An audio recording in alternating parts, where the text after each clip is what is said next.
Hello friends, I study online channel में आपका स्वागत है। आज हम बात करेंगे बीएससी फर्स्ट ईयर की इनऑर्गेनिक केमिस्ट्री के इंपॉर्टेंट क्वेश्चंस के बारे में। तो इंपॉर्टेंट क्वेश्चंस के अंदर हम बात करेंगे सबसे पहले चैप्टर नंबर फर्स्ट जो था अपने पास आयनिक सॉलिड, उसकी के बारे में या एक आयनिक सॉलिड के बारे में हम बात करेंगे। तो चलिए बात करते हैं।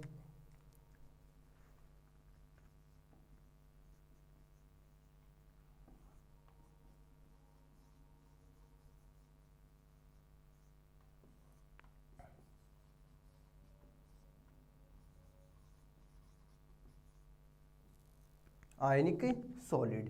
अब इस आयनिक सॉलिड के अंदर कौन कौन से इंपॉर्टेंट क्वेश्चन बनते हैं उनके बारे में हम चर्चा करेंगे। तो पहला क्वेश्चन अपने पास है, बेंड सिद्धांत के आधार पर, बेंड सिद्धांत के आधार पर पदार्थ की चालकता, अचालकता या कुचालकता या अर्धचालकता के बारे में व्याख्या कीजिए, बताइए। तो हम ये कह सकते हैं बेंड सिद्धांत के आधार पर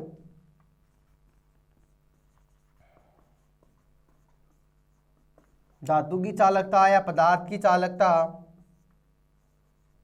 की व्याख्या कीजिए कि भाई कौन कौन से पदार्थों में चालकता होगी, अगर चालकता है या चालकता नहीं है, तो उनके बारे में हमें चर्चा करनी है। अब बात करेंगे बेंड सिद्धांत की। तो बेंड सिद्धांत क्या कहता है कि चालक वो क्रिस्टल ठोस होते हैं जिनमें अधिकांश इलेक्ट्रॉन कैसे हो, अनपेयर हो। तो यहां पे क्या लिखोगे, चालक वे पदार्थ होते हैं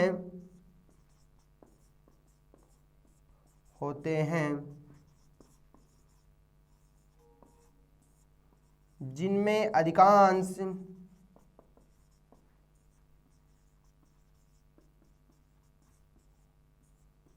अयुग्मित इलेक्ट्रॉन हो। तो यहां पे कह सकते हो चालक वे पदार्थ होते हैं जिनमें अधिकांश अयुग्मित इलेक्ट्रॉन होते हैं, अयुग्मित इलेक्ट्रॉन होते हैं। नेक्स्ट ये कहें, जब अयुग्मित इलेक्ट्रॉन पाए गए मतलब युग्मित नहीं हुए, तो संयोजी बैंड कैसा हो गया, अर्धपूरित हो गया। संयोजी बैंड कैसा हो गया, अर्धपूरित हो गया। तो अब मैं कहूं कि भाई चालक वे पदार्थ होते हैं जिनमें अधिकांश अयुग्मित इलेक्ट्रॉन हो, और अयुग्मित होने के कारण जो संयोजी बैंड है वो कैसा है, अर्धपूरित है। तो यहाँ क्या लिखोगे, अधिकांश अयुग्मित इलेक्ट्रॉन है या हो तथा संयोजी बैंड अर्धपूरित हो। अर्धपूरित का मतलब है कि आधा खाली है आधा भरा हुआ है। अब कह रहा है यदि इलेक्ट्रॉन ज्यादा है, यदि इलेक्ट्रॉन ज्यादा है मतलब ये जो संयोजी बैंड है वो कैसा है, पूर्ण भरा है। तो यहां क्या लिखोगे, यदि संयोजी बैंड पूर्ण भरा है तो इसके इलेक्ट्रॉन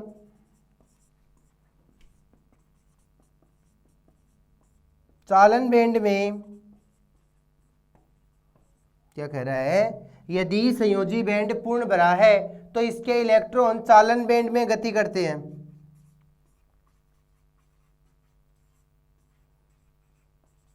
यदि संयोजी बैंड पूर्ण भरा है तो इसके इलेक्ट्रॉन चालन बैंड में गति करते हैं, चालन बैंड में गति करते हैं। तो जैसे ही चालन बैंड में गति करेंगे ये क्या दर्शाएगा, उच्च वैद्युतता दर्शाएगा। यानी इलेक्ट्रॉन जो है वो संयोजी बैंड से कहां पहुंचे, चालन बैंड में पहुंच गए। चालन बैंड में पहुंचने के लिए इनको क्या चाहिए भाई, चालन बैंड में कब गए, जब इलेक्ट्रॉन जो चालन बैंड और संयोजी बैंड के मध्य का जो अंतराल था, ऊर्जा अंतराल था, वो क्या था, कम था। ऊर्जा अंतराल जो था वो क्या था, कम था। तो हमने देख लिया कि भाई चालन बैंड और संयोजी बैंड में ऊर्जा अंतराल कम है। ऊर्जा अंतराल कम होने के कारण इलेक्ट्रॉन कहां जा पाएंगे, इस चालन बैंड में गति करते। तो यहां भी लिख सकते हैं कि यदि संयोजी बैंड पूर्ण भरा है तो इसके इलेक्ट्रॉन चालन बैंड में गति करते हैं, अर्थात संयोजी बैंड व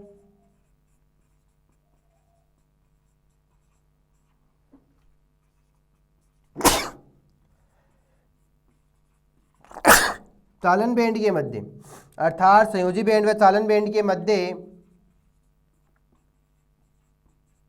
ऊर्जा अंतराल बोल सकते हो या दूरी बोल सकते हो, ऊर्जा अंतराल बोल सकते हो, या फिर क्या लिख सकते हैं, दूरी बोल सकते हैं कि दोनों के मध्य की जो दूरी है वो कम होती है, दूरी कमी होती है। कह रहे हैं चालक वे पदार्थ होते हैं जिनमें अधिकांश अयुग्मित इलेक्ट्रॉन होते हैं, अधिकांश अयुग्मित इलेक्ट्रॉन होते हैं।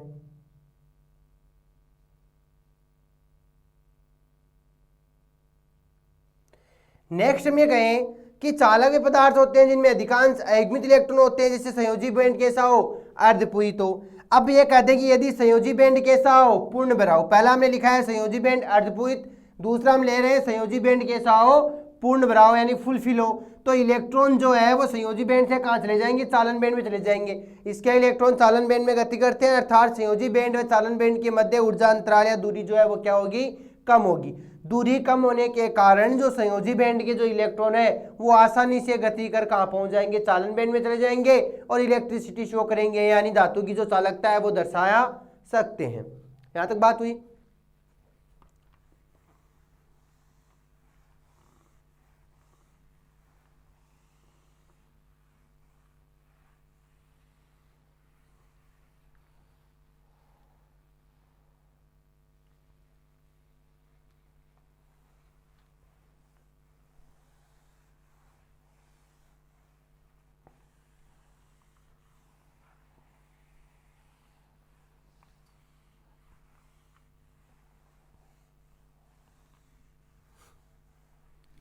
नेक्स्ट हम ये कहें कि बैंड सिद्धांत के आधार चालकता की बात कर रहे हैं। दूसरा अपने पास क्या हो सकता है कि कुचालक पदार्थ किस प्रकार के हो सकते हैं, कुचालक पदार्थ किस प्रकार के हो सकते हैं या अचालक पदार्थ किस प्रकार से हो सकते हैं। तो बेटा हमने देख ली कि भाई जब संयोजकता बैंड के इलेक्ट्रॉन, संयोजी बैंड के इलेक्ट्रॉन चालन बैंड में गति कर रहे हैं, इसका मतलब यहां चालकता पाई गई तो वो क्या हो गई, चालक पदार्थ। अब हम बात करेंगे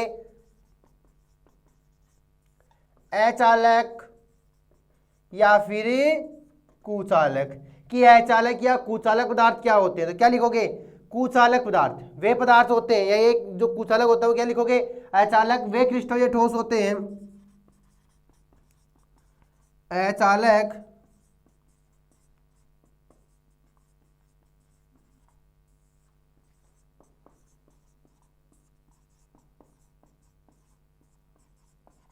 अचालक वे क्रिस्टल या ठोस होते हैं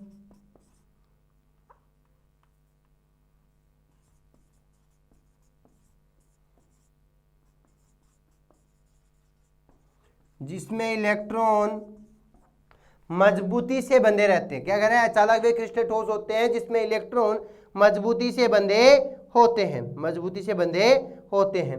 इन्हें अलग करने के लिए, यानी जो भी मजबूती से बंधे होते हैं यानी स्ट्रॉन्ग बॉन्ड है इनके मध्य,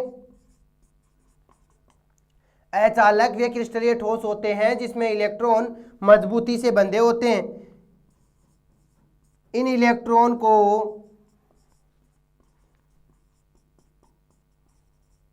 अलग करने के लिए, इन इलेक्ट्रॉन को अलग करने के लिए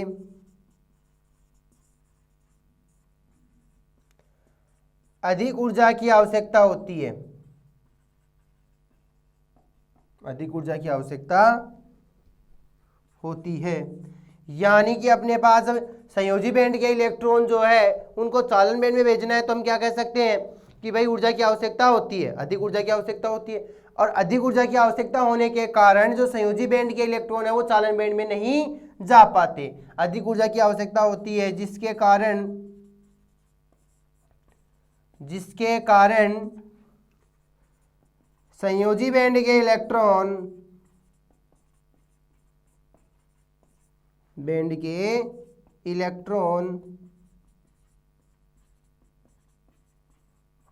चालन बैंड में गति नहीं कर पाते, चालन बैंड में गति नहीं कर पाते हैं। क्या कह रहा है, अचालक या कुचालक की बात करें तो कुचालक वे पदार्थ वे क्रिस्टलीय ठोस हैं जिसमें इलेक्ट्रॉन मजबूती से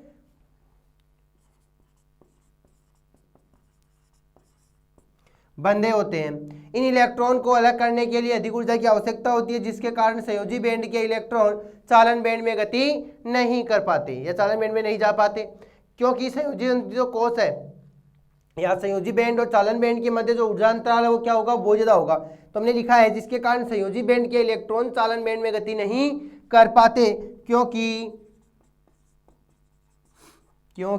संयोजी बैंड व जी बैंड व चालन बैंड के मध्य, संयोजी बैंड व चालन बैंड के मध्य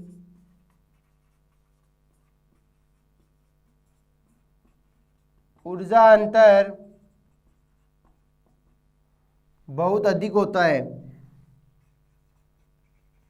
बहुत अधिक होता है। जब ऊर्जा का अंतर बहुत ज्यादा हो गया, मतलब इलेक्ट्रॉन जो है वो आसानी से गति नहीं कर पा रहे, आसानी से गति नहीं कर पा रहे, तो इसको हम क्या कहेंगे, अचालक कहेंगे या कुचालक कहेंगे। अब हम ये कह सकते हैं कि ये तो हमने देख लिया कुचालक पदार्थ, तो कि अचालक वे क्रिस्टलीय ठोस होते हैं जिसमें इलेक्ट्रॉन मजबूती से बंधे होते हैं। इन इलेक्ट्रॉन को अलग करने के लिए अधिक ऊर्जा की आवश्यकता होती है, जिसके कारण संयोजी बैंड के इलेक्ट्रॉन चालन बैंड में गति नहीं कर पाते, क्योंकि दोनों के मध्य का जो ऊर्जा अंतराल है वो क्या होगा, ज्यादा होगा। किन किन के मध्य का, संयोजी बैंड और चालन बैंड के मध्य का ऊर्जा अंतराल जो है वो ज्यादा होता है। अब इसी के साथ हम बात करेंगे, तीसरा अपने पास होता है अचालक, कि भाई सॉरी अर्धचालक क्या होता है, सेमीकंडक्टर क्या होते हैं, उनके बारे में भी चर्चा कर लेंगे। तो अब ये कह रहा है कि जब इलेक्ट्रॉन कंडक्टिव बैंड जो वैलेंस बैंड है उससे कंडक्टिव बैंड में नहीं गए, मतलब संयोजी बैंड से चालन बैंड में नहीं गए, तो जब इलेक्ट्रॉन मूवमेंट ही नहीं कर रहे तो यहाँ इलेक्ट्रिसिटी जनरेट नहीं होगी, यानी जो चालकता है वो शो नहीं होगी। इसका मतलब इस प्रकार की जो धातुएं हैं वो क्या होंगी, अचालक होंगी, या इस प्रकार का जो पदार्थ है वो कैसा होगा, कुचालक ही होता है। नेक्स्ट अपने पास कह रहा है अर्धचालक।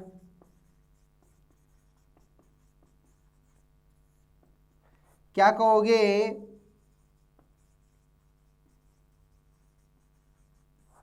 सेमीकंडक्टर। अब अर्धचालकों की बात करें कि भाई अर्धचालक क्या होते हैं, अर्धचालकों की बात करें कि अर्धचालक क्या होते हैं, तो इनके लिए क्या लिखोगे कि अर्धचालक या जो सेमीकंडक्टर है वो क्या है, उनके बारे में बात कर रहे हैं। तो पहला पॉइंट यहां पे लिख सकते हैं,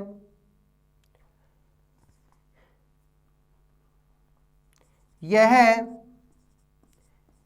वे पदार्थ होते हैं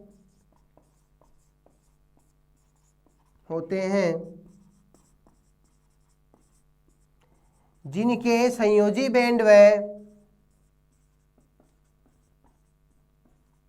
यह वे पदार्थ होते हैं जिनके संयोजी बैंड व चालन बैंड के मध्य का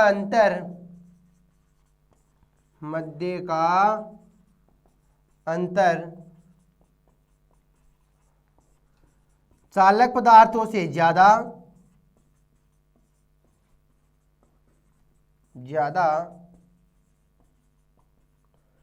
वह कुचालक पदार्थों से कम होता है, कुचालक पदार्थों से कम होता है।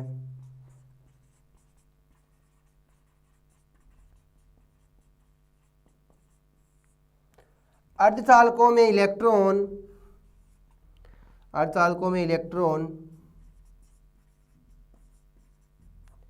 विशेष परिस्थितियों में ही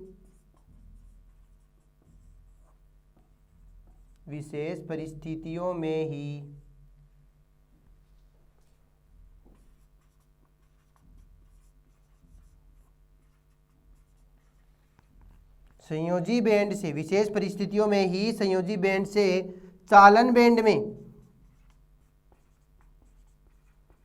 क्या कह रहा है, विशेष परिस्थितियों में ही संयोजी बैंड से चालन बैंड में जा पाते हैं, जो कि ताप बढ़ाने पर होता है। तो हमने यहाँ बात कर ली बैंड सिद्धांत की। बैंड सिद्धांत के आधार पर धातु की चालकता की व्याख्या हम किस प्रकार से कर सकते हैं। तो पहले हमने चालकता की बात की, भाई चालक पदार्थ कौन से होते हैं, फिर हमने अचालक या कुचालक की बात कर ली, और अब हम बात कर रहे हैं अर्धचालकों की। सेमीकंडक्टर क्या कहता है, यह वे पदार्थ होते हैं जिनके संयोजी बैंड व चालन बैंड के मध्य का अंतर, यानी अंतर किसका, ऊर्जा अंतराल हम बोल रहे हैं। तो अंतर चालक पदार्थों से ज्यादा व कुचालक पदार्थों से क्या होता है, कम होता है, क्योंकि कुचालक के मध्य की जो डिस्टेंस है वो ज्यादा होती है, चालक के मध्य की डिस्टेंस जो है वो कम होती है। तो चालक और कुचालक के मध्य की जो अवस्था है वही क्या कहलाती है, अर्धचालक कहलाती है। अर्धचालकों में इलेक्ट्रॉन विशेष परिस्थितियों में ही संयोजी बैंड से चालन बैंड में जा पाते हैं, जो ताप बढ़ाने पर होता है। तो यहां तक हमने चालक, अचालक और अर्धचालक के बारे में बात कर ली। अब बनाएंगे इसका एक आरेख, उस आरेख से हम व्याख्या करेंगे कि कौन सा पदार्थ चालक हो सकता है, कौन सा कुचालक हो सकता है।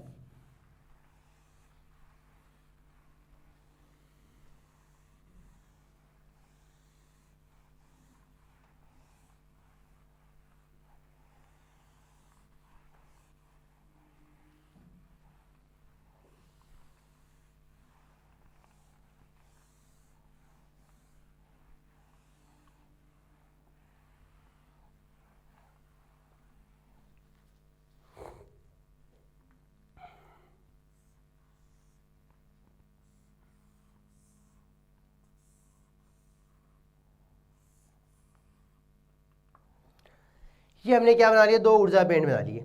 ये हमने क्या बना लिए, दो ऊर्जा बैंड बना लिए। अब अगर हम एग्जाम्पल लेके चर्चा करें, जैसे मैंने ले लिया लिथियम, लिथियम के लिए मैं कहूंगा कि ये कैसा है 1s, ये कैसा है 2s, तो हम लिखते हैं 1s2 2s2।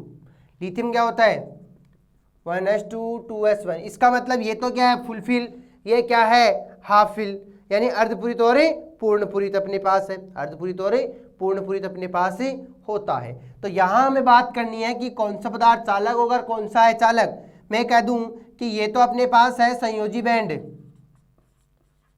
संयोजी बैंड, क्या कहोगे कंडक्टिव, सॉरी वैलेंस बैंड।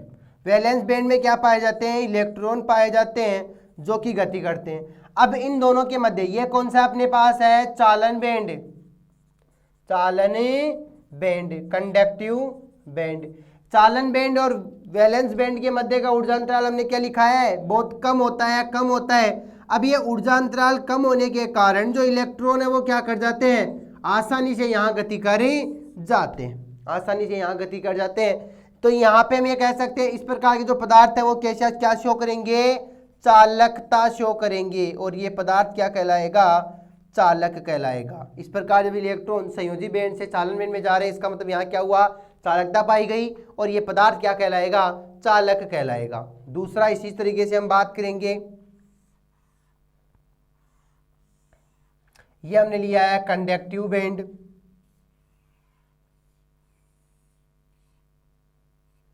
ये हमने लिया है वैलेंस बैंड, वही है संयोजी बैंड और कंडक्टिव बैंड। यहां अपने पास जो इलेक्ट्रॉन पाए गए किसमें, वैलेंस बैंड में, और हमने लिखा था कि संयोजी बैंड के अंदर पाए जाने वाले इलेक्ट्रॉन मजबूती से बंधे होते हैं, संयोजी बैंड में पाए जाने वाले इलेक्ट्रॉन मजबूती से बंधे होते हैं। और मजबूती का मतलब होता है कि भाई स्ट्रॉन्ग बंधे हैं, उनको तोड़ने के लिए हमें क्या चाहिए, अधिक ऊर्जा की आवश्यकता चाहिए। भाई जब तक इसको इलेक्ट्रॉन मतलब एनर्जी अधिक नहीं मिलेगी तब तक इलेक्ट्रॉन नहीं टूटेगा, जब तक इलेक्ट्रॉन नहीं टूटेगा वो गति नहीं करेगा। तो ये जो अंतराल है वो क्या है, ज्यादा है, यानी कंडक्टिव बैंड में इलेक्ट्रॉन नहीं पहुंच पाए, तो ये पदार्थ कैसा हो गया, अचालक। ऑब्लिक में क्या कहोगे, कुचालक। तीसरा पॉइंट ये कहता है कि ये तो हो गया अपने पास कंडक्टिव बैंड, और ये हो गया अपने पास चालन बैंड, यानी कि एक तो हो गया संयोजी बैंड, एक हो गया चालन बैंड। अब संयोजी बैंड में क्या पाए गए, इलेक्ट्रॉन, लेकिन ये क्या कहता है कि जो अपने पास चालक है, चालक पदार्थ के जो बैंड है उनके मध्य की जो ऊर्जा है उससे तो क्या होगी ज्यादा, और कुचालक से क्या होगी कम, यानी कि ये रही। अब मैं कह दूं कि इसमें इलेक्ट्रॉन जो है वो कंडक्टिव बैंड में नहीं जा रहे, इसका मतलब ये किसका काम कर रहा है, कुचालक का। और जैसे ही मैंने इसको हीट मिली, टेम्परेचर दिया और वो गति कर गए, तब वो किसका काम करेगा, चालक का। या यानी कि ये पदार्थ किस प्रकार का काम कर रहा है, अर्धचालक का काम कर रहा है। यानी ये दोनों ही प्रकार की कंडीशन शो कर रहा है, चालक भी दर्शा रहा है, चालक भी दर्शा रहा है, लेकिन दर्शाएगा कब, जब इसके हम टेम्परेचर देंगे, यानी इनके मध्य जो इलेक्ट्रॉन है वो क्या कर पाए, गति कर पाए, तभी जाके ये क्या कर सकता है, आगे पहुंच सकता है। मतलब संयोजी बैंड से इलेक्ट्रॉन चालन बैंड में जा पाते हैं। तो यहाँ तक हमारी बात हुई बैंड सिद्धांत की। बैंड सिद्धांत के आधार पर कोई भी धातु जो है उसमें चालकता को हम किस प्रकार से दर्शा सकते हैं, तो उनमें हमने चालकता को दर्शाने के लिए एक चालक पदार्थ लिया, दूसरा हमने कुचालक पदार्थ लिया, तीसरा हमने अर्धचालक पदार्थ लिया। इनमें इलेक्ट्रॉन किस प्रकार से गति करते हैं उनके बारे में बात कर ली कि कुचालक के अंदर पाए जाने वाले जो इलेक्ट्रॉन है, वैलेंस बैंड यानी संयोजी बैंड में पाए जाने वाले जो इलेक्ट्रॉन है वो बहुत ज़्यादा मजबूती से बंधे होते हैं, जिनको तोड़ने के लिए अधिक ऊर्जा की आवश्यकता होती है, इसलिए ये पदार्थ कुचालक की तरह काम करता है। अर्धचालकों के अंदर हम ये कह सकते हैं कि कुचालक पदार्थों से कम स्ट्रॉन्ग होते हैं, इसलिए इनके लिए टेम्परेचर अधिक करने पर ये टूटकर आगे चालन बैंड में गति कर जाते हैं, जिससे इनमें चालकता पाई जाती है। तो ये हो गया फर्स्ट क्वेश्चन अपने पास बैंड सिद्धांत के बारे में कि बैंड सिद्धांत क्या होता है। अब बात करेंगे जो क्रिस्टल जालकों में दोष, क्रिस्टल जालकों में दोष कौन कौन से होते हैं, डिफेक्ट कौन सी होती है, त्रुटियां कौन सी होती है, उनके बारे में।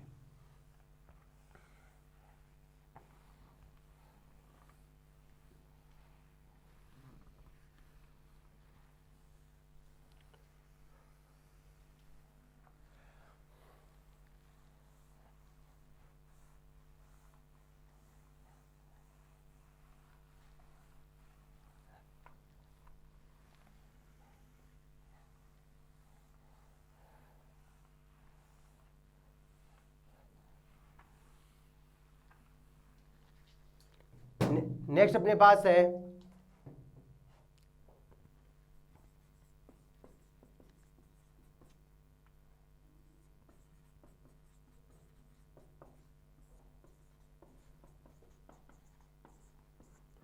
पाए जाने वाले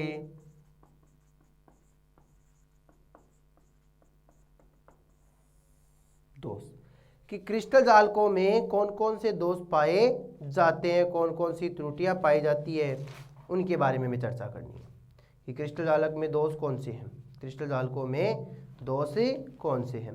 तो क्या लिखोगे, किसी भी यौगिक में, किसी भी यौगिक में, तो ये कह सकते हैं कोई भी यौगिक हो सकता है, कोई भी यौगिक हो सकता है। तो कोई भी यौगिक जो है उसके अंदर हम ये कह सकते हैं कि उसमें जो क्रिस्टल की संरचना है, जालक ऊर्जा है, या जो धनायन ऋणायन है, वो सब मिलकर क्या करते हैं, या उनकी एक व्यवस्था पाई जाती है जिसे हम क्या कहते हैं, क्रिस्टल जालक का निर्माण। तो यहाँ पे पहला पॉइंट क्या लिखोगे,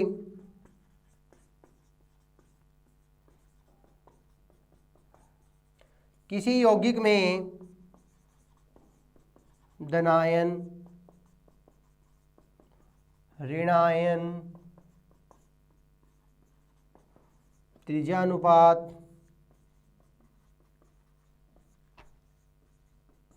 जालक ऊर्जा आदि की व्यवस्था से, आदि की व्यवस्था से क्रिस्टल जालक का निर्माण होता है,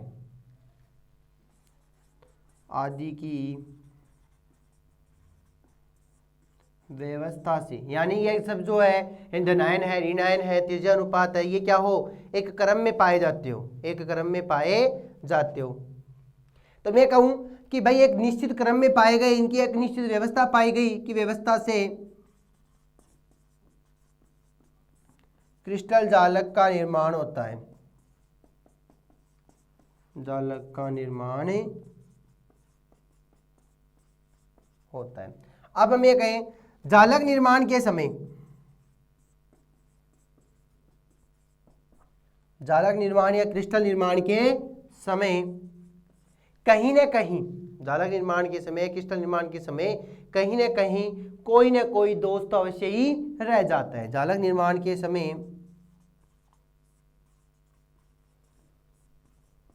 कहीं न कहीं अथवा कोई न कोई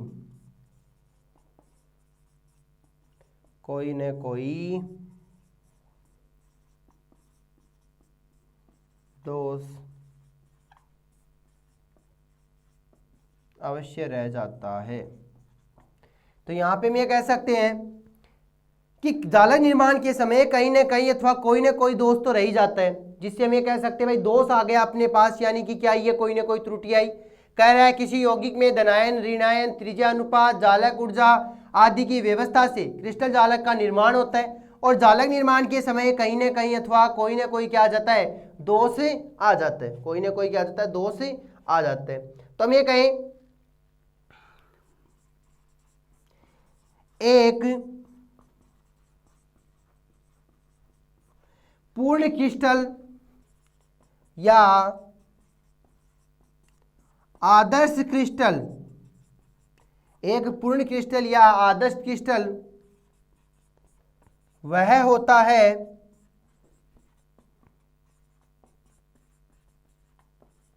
जिसमें सभी प्रकार के एक पूर्ण क्रिस्टल या आदर्श क्रिस्टल वो होता है जिसमें सभी प्रकार के जो कण है वो अपने स्थान पे हो, जो अपने स्थान पे हो। तो हम ये कह रहा है भाई जिसमें सभी प्रकार के जो कण हैं, सभी प्रकार के कण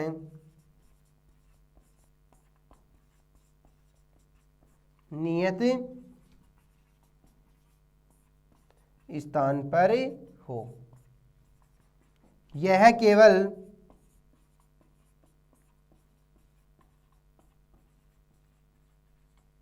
परम शून्य ताप पर ही, यह केवल परम शून्य ताप पर ही, परम शून्य ताप पर ही संभव है। तो हम ये कहते हैं जिसमें सभी प्रकार के कण अपने नियत स्थान पर हो, यह केवल परम शून्य ताप पर ही संभव है।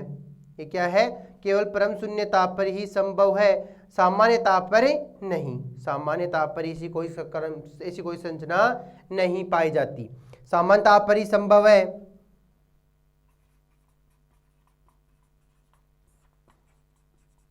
सामान्य ताप पर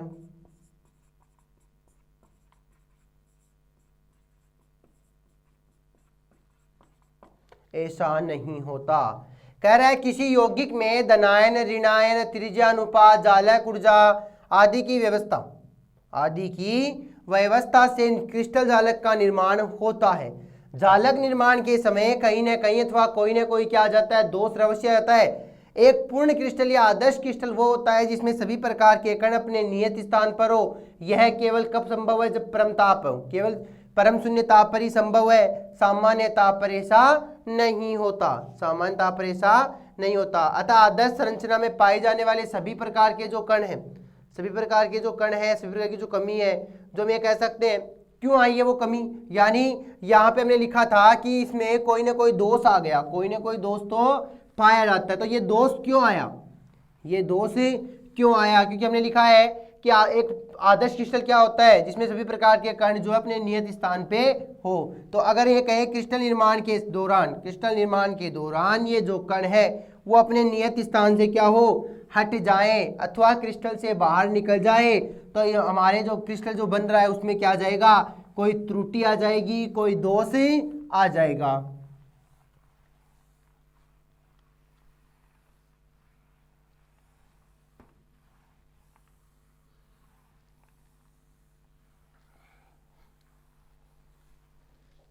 नेक्स्ट हम कहें क्या कह रहा है,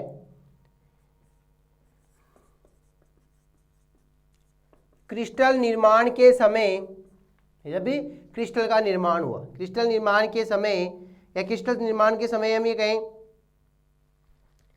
क्रिस्टल निर्माण के समय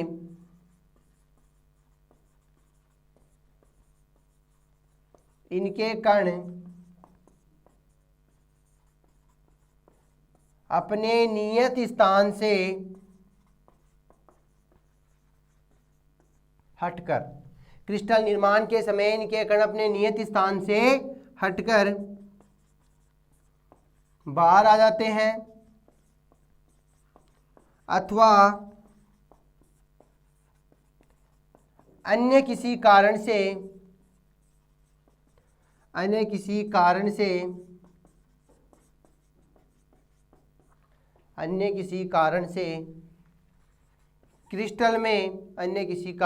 क्रिस्टल में कोई कमी आ जाती है, यानी किसी कारण से क्रिस्टल में कोई कमी आ जाती है,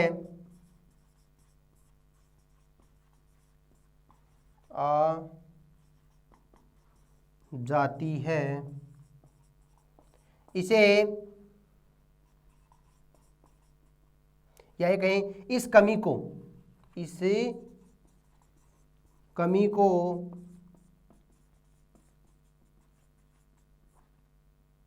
क्रिस्टल दोष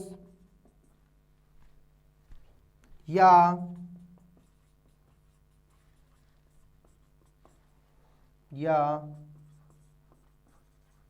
जालक त्रुटि, क्या कह रहा है, इस कमी को क्रिस्टल दोष या जालक त्रुटि कहा जाता है,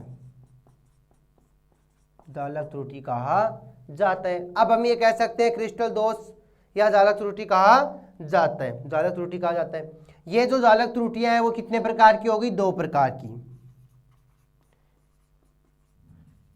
यह जालक त्रुटियां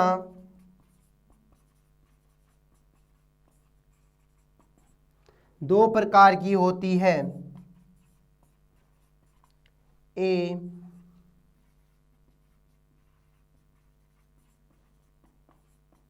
स्टाइक्योमीतीय, बी नॉन स्टाइक्योमीतीय। फिर मैं कहूँ स्टाइक्योमीतीय 2 प्रकार की, कौन कौन सी, शॉटकी, फ्रैंकल। और जो नॉन स्टाइक्योमेट्रिक है वो भी 2 प्रकार की होती है, एक तो धनायन से और एक ऋणायन से। अगर धनायन बाहर निकल जाए तो होगी, ऋणायन बाहर निकल जाए तो होती है। तो ये बात कर ली अपने पास कि जालक त्रुटियां 2 प्रकार की होती है, स्टाइक्योमेट्रिक और नॉन स्टाइक्योमेट्रिक। अब हम बात कर रहे हैं क्रिस्टल जालकों में पाए जाने वाले दोष, कि क्रिस्टल में कितने प्रकार के दोष हो सकते हैं, क्रिस्टल में कितने प्रकार के दोष हो सकते हैं। तो उनके बारे में हमने चर्चा कर ली भी, क्रिस्टल में दोष किस प्रकार के हैं और कौन कौन से होते हैं। तो हमने कहा कि क्रिस्टल निर्माण के समय, यानी पहले जो क्रिस्टल का निर्माण हुआ है वो किसके कारण हुआ है, कि क्रिस्टल में पाए जाने वाले धनायन है, ऋणायन है, उनके मध्य की जो ऊर्जाएं हैं, त्रिज्या अनुपात है, उन सब की व्यवस्था से क्या बना है, क्रिस्टल बना। उस क्रिस्टल निर्माण के दौरान कुछ ना कुछ उसमें क्या रह गई, कमी रह गई, और वो कमी के कारण उसमें क्या आया, दोष आया। तो क्रिस्टल निर्माण के दौरान जो कमी आई है वो कमी क्या है, क्रिस्टल दोष है, जालक त्रुटि है। फिर हमने बात की जालक त्रुटि 2 प्रकार की होती है, एक तो स्टाइक्योमेट्रिक होती है, दूसरी नॉन स्टाइक्योमेट्रिक होती है। स्टाइक्योमेट्रिक त्रुटि जो है वो 2 प्रकार की है, शॉटकी और फ्रैंकल। एग्जाम में बहुत बार पूछा जाता है कि शॉटकी और फ्रैंकल त्रुटियां क्या होती है, इनके मध्य एक अंतर बताइए, इनके मध्य अंतर बताइए। तो अब हम बात करेंगे स्टाइक्योमेट्रिक दोष के बारे में।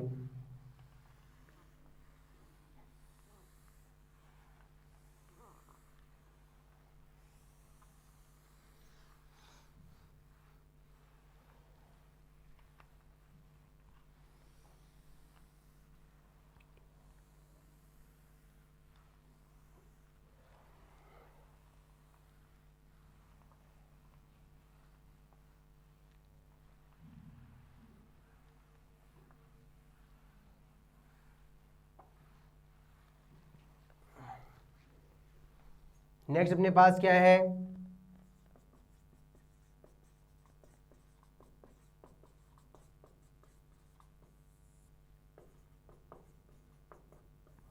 स्टाइक्योमीतीय दोष। और स्टाइक्योमीतीय दोष जो है वो कितने प्रकार के, 2 प्रकार के हो गए। तो यहाँ पहले क्या लिखोगे, स्टाइक्योमेट्रिक दोष में इस प्रकार की जो त्रुटि है, इस प्रकार की जो त्रुटि है, तो क्या लिखोगे यहाँ पे, इस प्रकार की त्रुटि वह होती है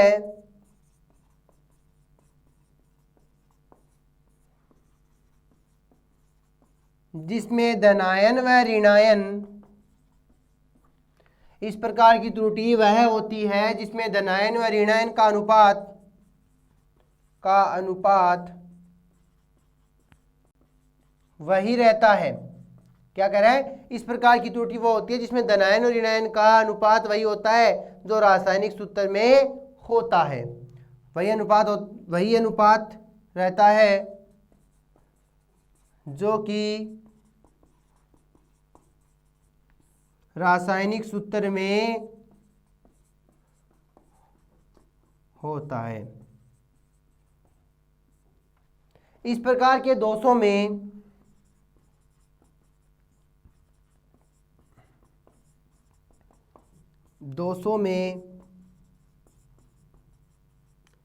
क्रिस्टल की उदासीनता, इस प्रकार के दोषों में क्रिस्टल की उदासीनता बनी रहती है, अर्थात क्रिस्टल में कमी होने के बाद भी,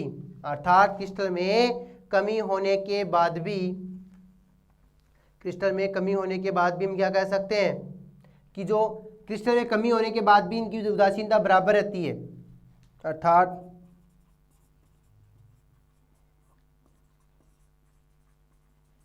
क्रिस्टल में कमी होने पर भी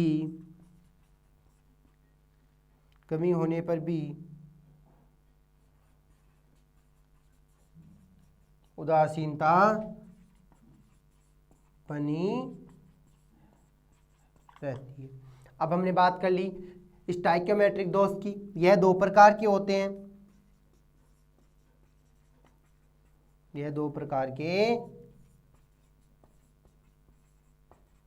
हैं, ए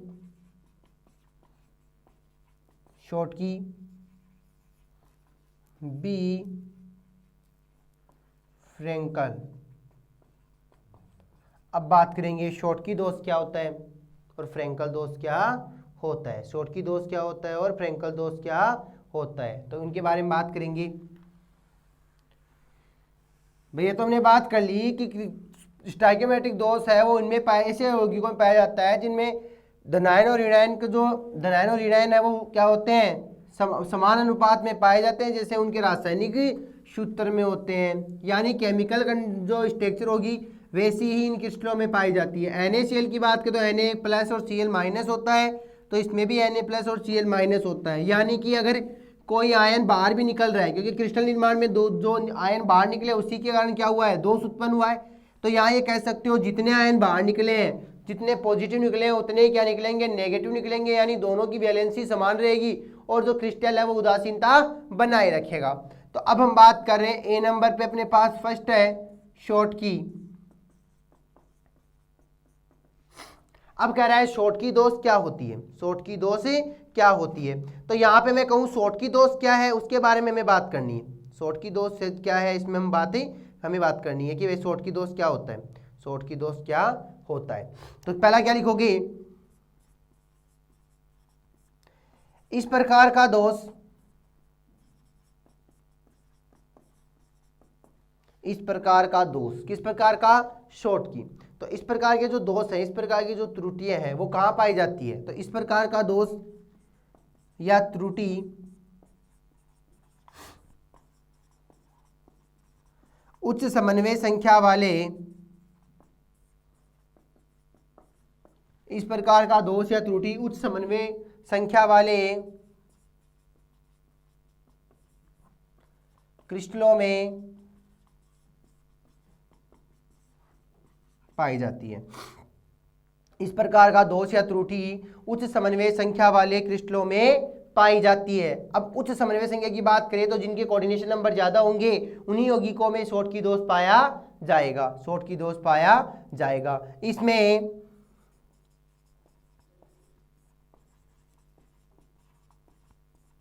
धनायन व ऋणायन का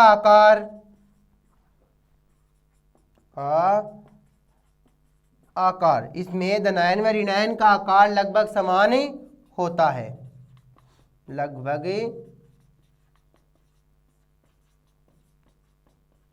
समान होता है। एक तो हमने क्या देख लिया कि जो दोष है वो उच्च समन्वय संख्या वाले यौगिकों में पाया जाता है, इनमें धनायन और ऋणायन का आकार क्या है, लगभग ही समान है, धनायन और ऋणायन का आकार लगभग ही समान है।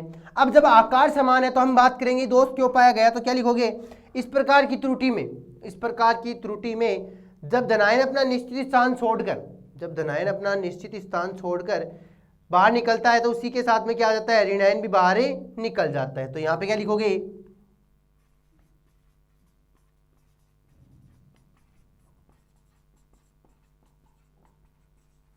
इस प्रकार की त्रुटि में जब धनायन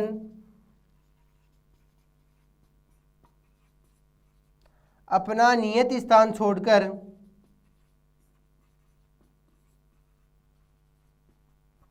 इस प्रकार की त्रुटि में जब धनायन अपना नियत स्थान छोड़कर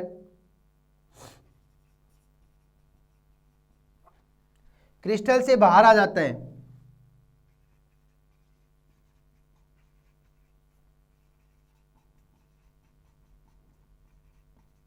इस प्रकार की त्रुटि में जब धनायन अपना नियत स्थान छोड़कर क्रिस्टल से बाहर आ जाता है तो उसके साथ में ऋणायन भी बाहर आ जाता है। तो उसी दौरान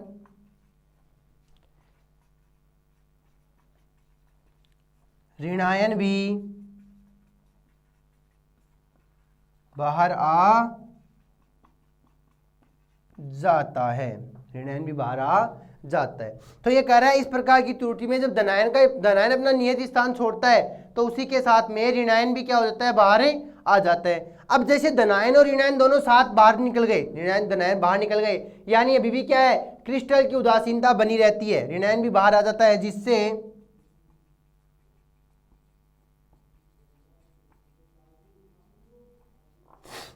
क्रिस्टल की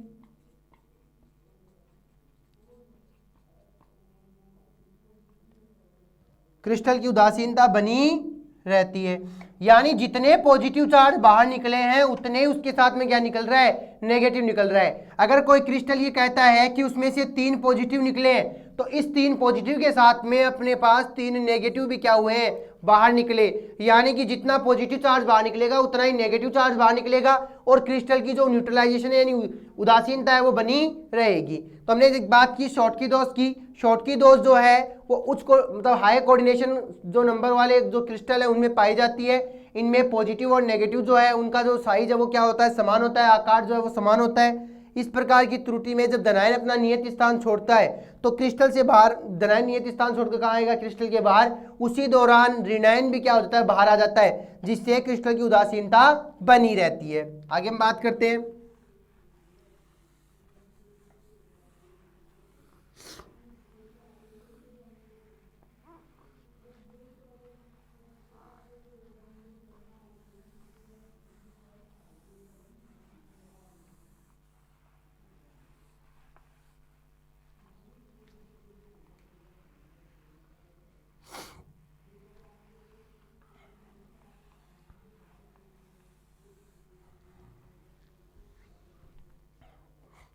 नेक्स्ट क्या कर रहे हैं, शॉटकी दोष की हम बात कर रहे हैं। यहां से हम बात पहले क्रिस्टल बना लेते हैं। हमने एग्जांपल लिया क्रिस्टल के रूप में किसका, NaCl का। तो यहाँ पे मैं कहूँ सोडियम प्लस का है तो इसके साथ में Cl माइनस का, Cl माइनस के साथ में सोडियम प्लस।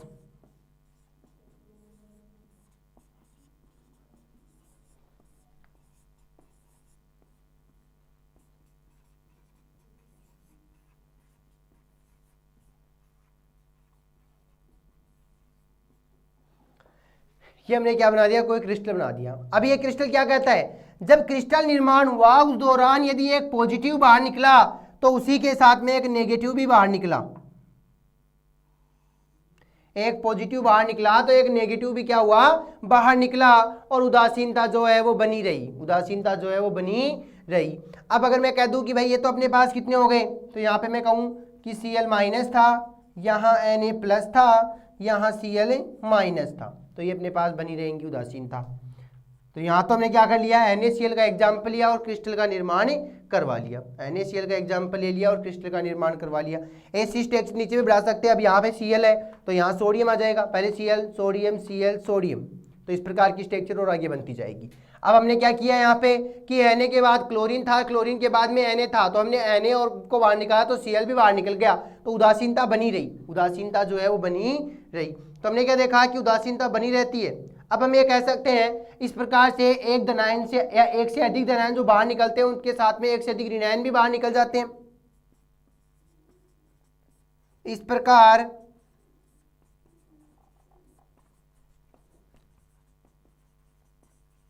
एक से अधिक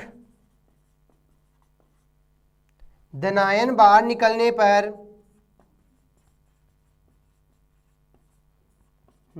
पर ऋणायन भी बाहर निकले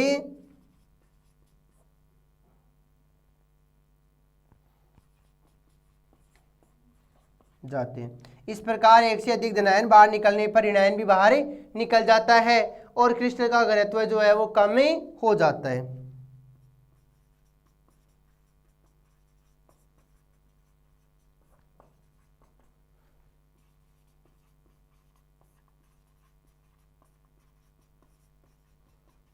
क्रिस्टल का घनत्व कम हो जाता है। तो हम ये कह सकते हैं, क्रिस्टल की बात कर रहे हो तो यहाँ एक तो Na और एक Cl, यानी दो चार्ज बाहर निकले तो इन्होंने अपने पीछे क्या छोड़ गए, होल छोड़ गए। तो क्या लिखोगे, इस प्रकार की त्रुटि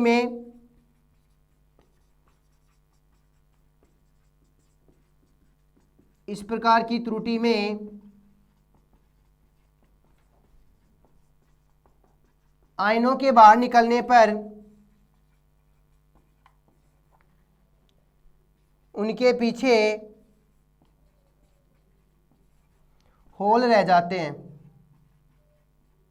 उनके पीछे होल रह जाते हैं। कह रहा है इस प्रकार की त्रुटि में आयनों के बाहर निकलने पर उनके पीछे क्या रह जाएंगे, होल रह जाएंगे। और ये होल जो है वो क्या काम करेंगे कि इन होल के अंदर क्या है, खाली स्थान है, तो आयन जो है वो एक दूसरे की ओर गति करेंगे। भाई क्लोरीन जो है उसकी वो क्लोरीन की जगह जाएगा और जो सोडियम है वो सोडियम की ओर जाएगा, सोडियम जो है वो सोडियम की ओर जाएगा। तो यहाँ पे क्या आ गया, होल। होल में क्या करेंगे, गति, इलेक्ट्रॉन गति करेंगे और इलेक्ट्रॉन गति करने के कारण यहाँ पे हमें कह सकते हैं इनमें विद्युत का चालन होगा, यानी यहाँ चालकता पाई जाएगी। आयनों के बाहर निकलने पर उनके पीछे होल रह जाते हैं, जिसके कारण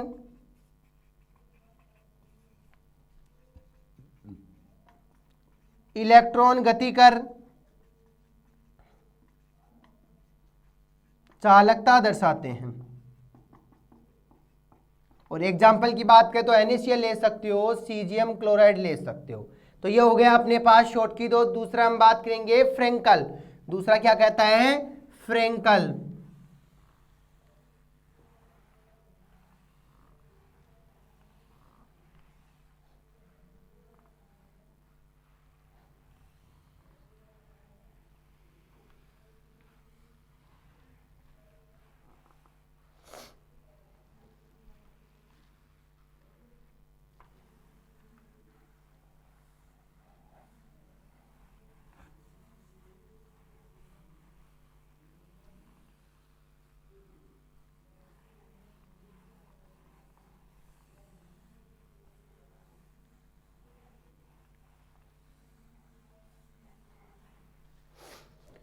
नेक्स्ट अपने पास क्या कर रहा है, फ्रेंकल दोष।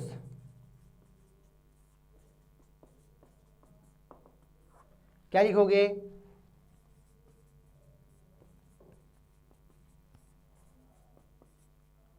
इस प्रकार के दोष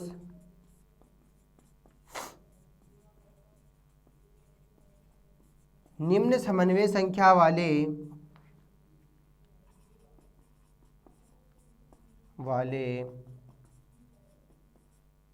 यौगिकों में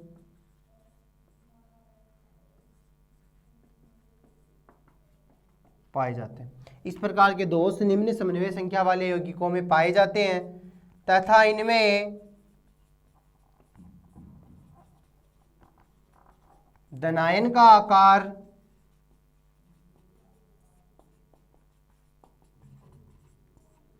ऋणायन से छोटा होता है,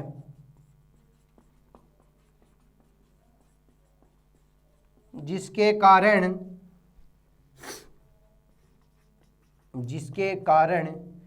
क्रिस्टल निर्माण के दौरान जो धनायन है वो बाहर न निकलकर क्या कर जाते हैं, अंतराकाश में चले जाते हैं, अंतराकाश में चले जाते हैं। ऋणायन से छोटा होता है जिसके कारण धनायन अपने नियत स्थान से हटकर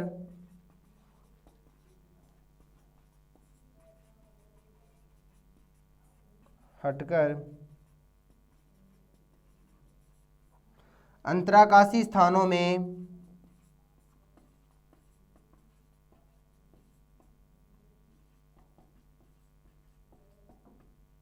चले जाते हैं। क्या कर रहा है, धनायन अपने नियत स्थान से हटकर अंतराकाशी स्थानों में चले जाते हैं। नेक्स्ट हम ये कहें अंतराकाशी स्थानों में गए, क्या कह रहा है, अपने नियत स्थान से हटकर अंतराकाशी स्थानों में चले जाते। जैसे अंतराकाशी स्थानों में गई, अंतराकाशी स्थानों में गई, इनके पीछे होल रह जाता है, रह जाता है, जो कि पूरे क्रिस्टल में, जो कि पूरे क्रिस्टल में भ्रमण करता है और इस होल के कारण चालकता पाई जाती है। इस होल के कारण भी मैं कह सकते हैं क्या पाई जाती है, चालकता पाई जाती है। अब एक दूसरा में कह सकते हैं कि भाई जब चालकता पाई गई, इस होल के कब भ्रमण होता है और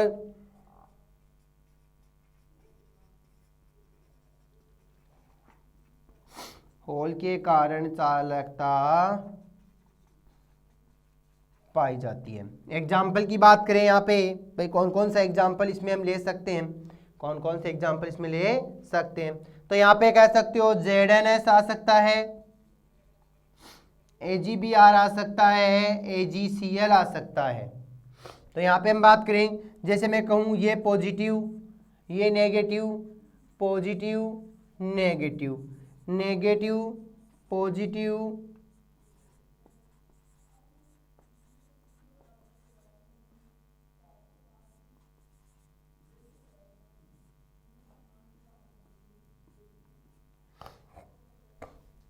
अब इसमें हमने क्या कहा था कि पॉजिटिव का आकार नेगेटिव से छोटा होता है, यानी ये पॉजिटिव जो है वो बाहर निकलकर कहाँ पहुंच गया, इन अंतराकाशी स्थानों में पहुंच गया।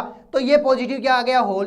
तो ये पास वाला पॉजिटिव इसको भरेगा तो यहाँ होल, ये भरेगा तो यहाँ होल, ये भरेगा तो यहाँ होल, यहाँ होल। मतलब जो होल है, छिद्र है, वो क्या करेगा, पूरे क्रिस्टल में भ्रमण करेगा और दोष उत्पन्न होगा। तो इस प्रकार से ये कौन सा हो गया, फ्रेंकल दोष। तो यहाँ तक हमने क्या कर ली, शॉर्टकी और फ्रेंकल दोनों के बारे में चर्चा कर ली कि शॉर्टकी क्या होगी और फ्रेंकल दोष क्या होता है। अब हम बात करेंगे जालक ऊर्जा से आप क्या समझते हैं, यानी जालक ऊर्जा क्या होगी।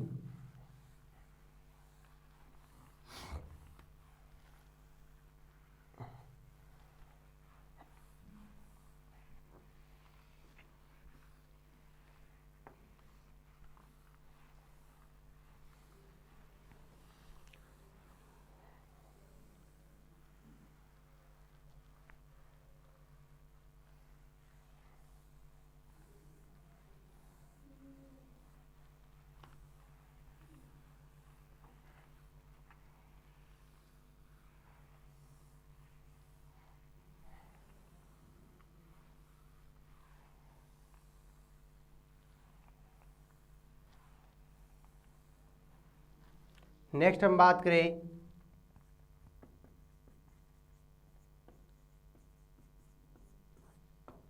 जालक ऊर्जा। जालक ऊर्जा होती क्या है उसके बारे में बात करें। जब गैसीय आयन मिलकर ठोस क्रिस्टल का या ठोस यौगिक का निर्माण करते हैं, ठोस यौगिक का निर्माण करते हैं, तो क्या लिखोगे यहाँ पे, जब गैसीय आयन मिलकर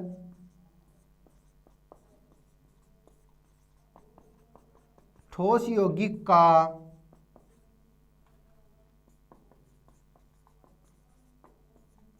निर्माण करते हैं, ठोस यौगिक का निर्माण करते हैं, तो यहाँ ऊर्जा बाहर निकलती है। तो क्या लिखोगे, निर्माण करते हैं तो तंत्र, तो कुल ऊर्जा जो है वो बाहर निकलती है।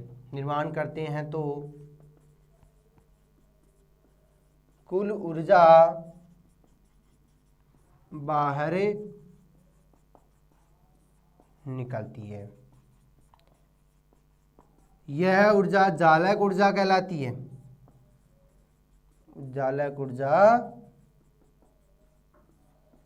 कहलाती है। ये तो हो गई अपने पास फर्स्ट डेफिनेशन।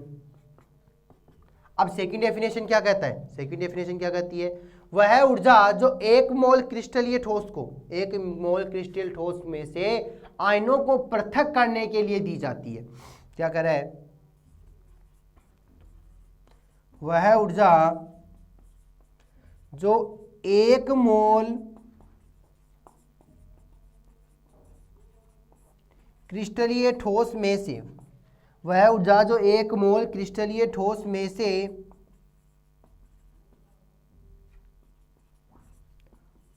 आयनों को, वह ऊर्जा जो 1 मोल क्रिस्टलीय ठोस में से आयनों को पृथक करने के लिए दी जाती है, जालक ऊर्जा कहलाती है। यानी कि हमने क्या लिया पहले कि गैसीय मॉलिक्यूल को जोड़ा तब तो जो ऊर्जा बाहर निकली वो जालक ऊर्जा थी। जब ठोस यौगिक था उसको तोड़ा तो तोड़ने के लिए जो ऊर्जा दी गई वो अपने पास क्या थी, जालक ऊर्जा थी। तो यहां हमने बात कर ली जालक ऊर्जा क्या है, जालक ऊर्जा क्या होती है। अब मैं कहूं जालक ऊर्जा क्या है, जालक ऊर्जा, तो जालक ऊर्जा को क्या लिखोगे,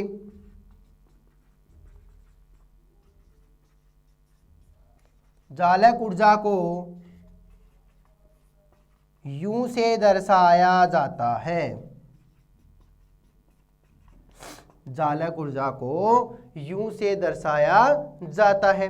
अब मैं कहूं जालक ऊर्जा का जो प्रायोगिक मान है, जालक ऊर्जा का जो प्रायोगिक मान है वो किसके द्वारा निकाल सकते हैं, बोर्न-हेबर चक्कर के द्वारा निकाल सकते हैं। तथा सैद्धांतिक मान की जो गणना है वो किसके द्वारा, बोर्न-लैंड जो समीकरण है उसके द्वारा हम निकाल सकते हैं। तो यहाँ से हम बात करेंगे कि भाई जालक ऊर्जा जो है वो प्रायोगिक मान कैसे निकालोगे और सैद्धांतिक मान जो है वो किससे निकालोगे, यानी प्रैक्टिकली और थ्योरेटिकली दोनों में वैल्यू को निकालना है तो वो किस प्रकार से निकलती है।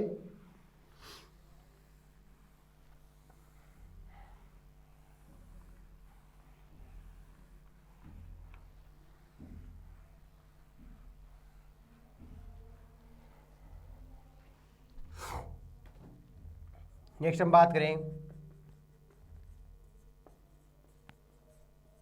जालक ऊर्जा के प्रायोगिक मान को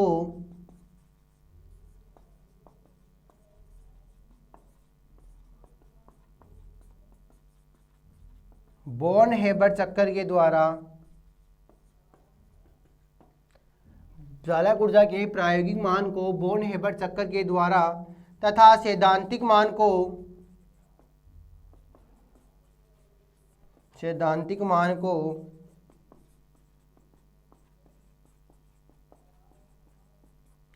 बोर्न-लैंड समीकरण के द्वारा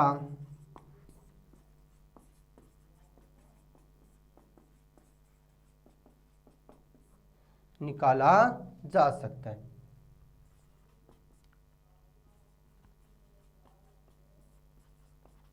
जालक ऊर्जा के प्रायोगिक मान को बोर्न-हेबर चक्कर के द्वारा तथा सैद्धांतिक मान को बोर्न-लैंड समीकरण के द्वारा निकाला जा सकता है। अब हम बात करेंगे बोर्न-लैंड समीकरण जो है वो किस प्रकार की होती है, बोर्न-लैंड समीकरण जो है वो किस प्रकार की होती है।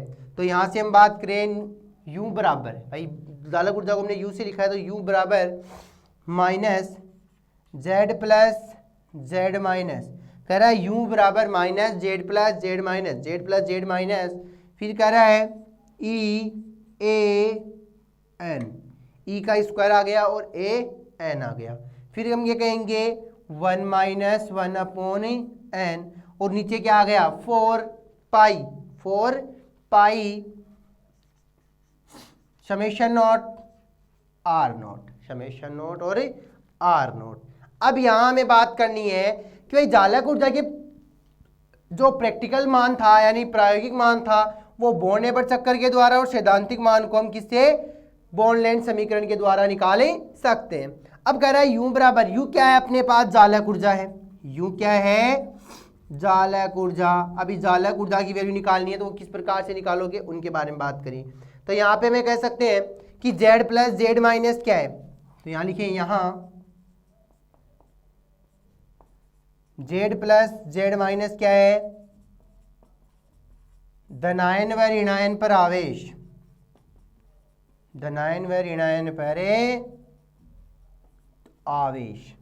फिर कह रहा है कि भाई ये दोनों तो क्या हो गए, आवेश हो गए, ये दोनों तो अपने पास क्या हो गए, आवेश हो गए। ये अपने पास क्या, इलेक्ट्रॉन का आवेश है, ये अपने पास क्या, इलेक्ट्रॉन का आवेश है।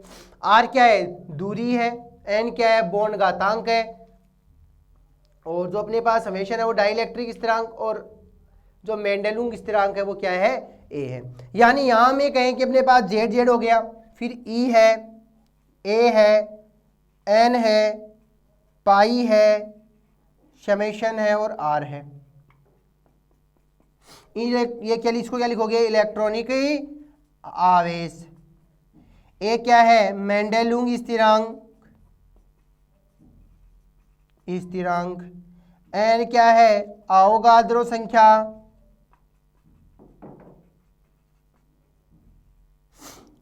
नेक्स्ट हम बात करें कि जो पाई है, पाई को क्या कहोगी भाई, पाई की हमने बात की थी, यदि पाई क्या है अपने पास, पाई के लिए हम क्या कह सकते हैं, पाई के लिए हम क्या कह सकते हैं कि पाई अपने पास क्या है,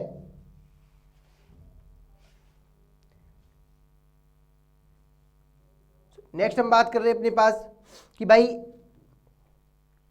जेड प्लस और जेड माइनस धनायन और ऋणायन पर आवेश है, इलेक्ट्रॉनिक आवेश मेंडेलुंग स्थिरांक हो गया, एन अवोगाद्रो संख्या होगी, और जो स्मॉल एन अपने पास थी, स्मॉल एन कौन सा, ये वाला, इसको क्या कहोगे, बोर्न घातांक कहोगे, इसको क्या कहोगे, बोर्न घातांक कहोगे। ई नॉट क्या है, डाइलेक्ट्रिक स्थिरांक है, डाइलेक्ट्रिक स्थिरांक, और ये क्या है, दूरी है। तो यहां तक हमने बात कर ली कि बोर्न हेबर चक्कर के अंदर क्या क्या है और कि बोर्न हेबर चक्कर होता क्या है, यानी यहां जो ऊर्जा होगी वो क्या होगी। अब बात करेंगे जालक ऊर्जा को प्रभावित करने वाले कारक कौन कौन से हैं। तो हमने बात की जालक ऊर्जा क्या है कि किसी ठोस को ठोस में उसके आयनों को तोड़ने के लिए दी गई पर्याप्त ऊर्जा जालक ऊर्जा कहलाती है, या फिर ये कहें गैसीय मॉलिक्यूल से ठोस निर्माण के दौरान जो ऊर्जा बाहर निकलती है वो जालक ऊर्जा कहलाती है।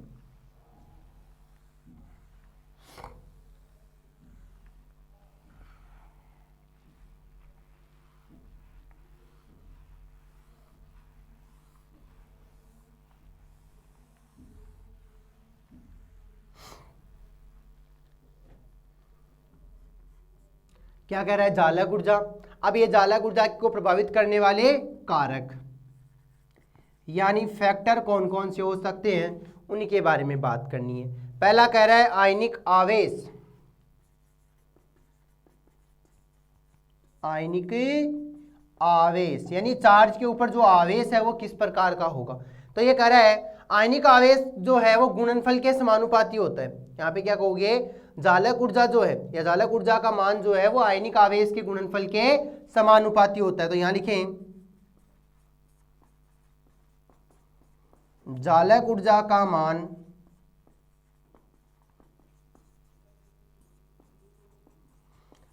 आयनिक आवेश के गुणनफल के समानुपाती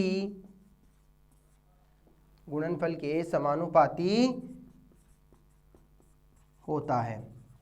अर्थात U समानुपाती Z प्लस Z माइनस, भाई Z प्लस और Z माइनस यही थे अपने पास दो। अब मैं कहूं कि आवेश बढ़ेगा, अगर ये आवेश बढ़ता है तो जालक ऊर्जा का मान भी क्या होता है, बढ़ता है। तो यहां लिखे अर्थात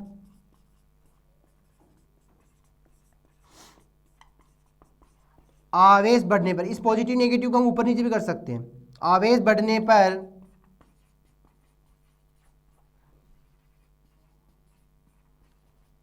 जालक ऊर्जा का मान भी बढ़ता है। अर्थात आवेश बढ़ने पर जालक ऊर्जा का मान भी क्या होगा, बढ़ेगा।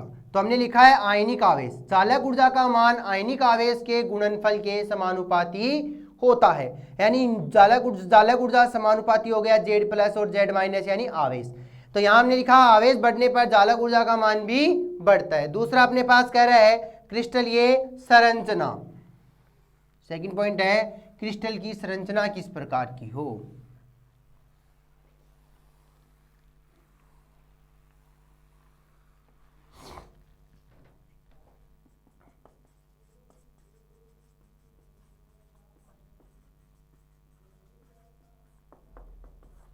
क्या कह रहा है, क्रिस्टलीय संरचना।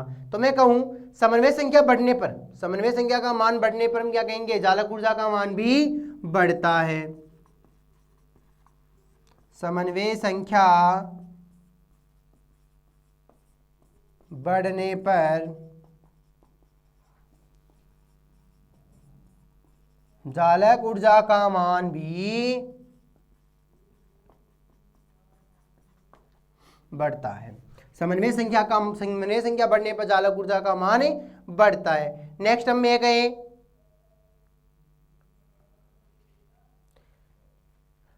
ये कहें, आयनों के ऊपर जो इलेक्ट्रॉनिक विन्यास है, इलेक्ट्रॉनिक विन्यास वो क्या होगा? तो मैं कहें इलेक्ट्रॉनों की संख्या में वृद्धि होने पर चालक ऊर्जा के मान क्या होते हैं? घटते हैं। तो यहां पे अपने पास क्या है?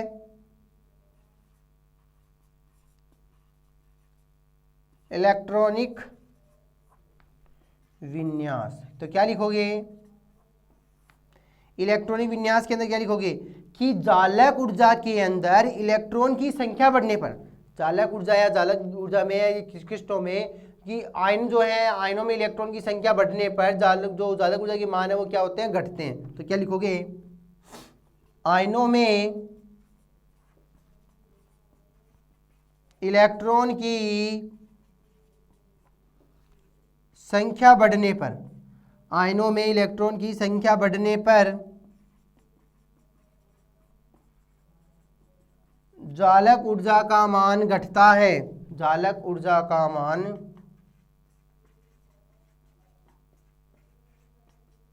घटता है। तो हमने क्या देखा? चालक ऊर्जा को प्रभावित करने वाले कारकों के बारे में चर्चा कर ली। चालक ऊर्जा क्या होती है उसके बारे में बात कर ली, और चालक ऊर्जा को प्रभावित करने वाले कारक कौन कौन से हैं उनके बारे में चर्चा कर ली। अब बात करेंगे बॉर्न हेबर चक्कर के बारे में कि बॉर्न हेबर चक्कर क्या होता है।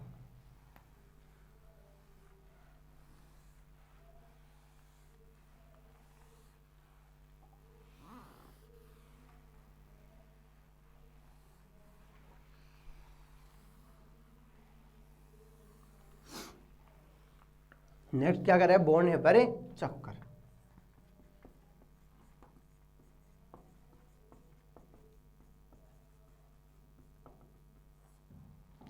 अब हम ये कहें बॉर्न हेबर चक्कर की बात करें तो अभी भी हमने बात की थी कि चालक ऊर्जा का प्रायोगिक मान जो है इस बॉर्न हेबर चक्कर के द्वारा हम निकाले सकते हैं। तो पहला अपने पास है बॉर्न हेबर चक्कर।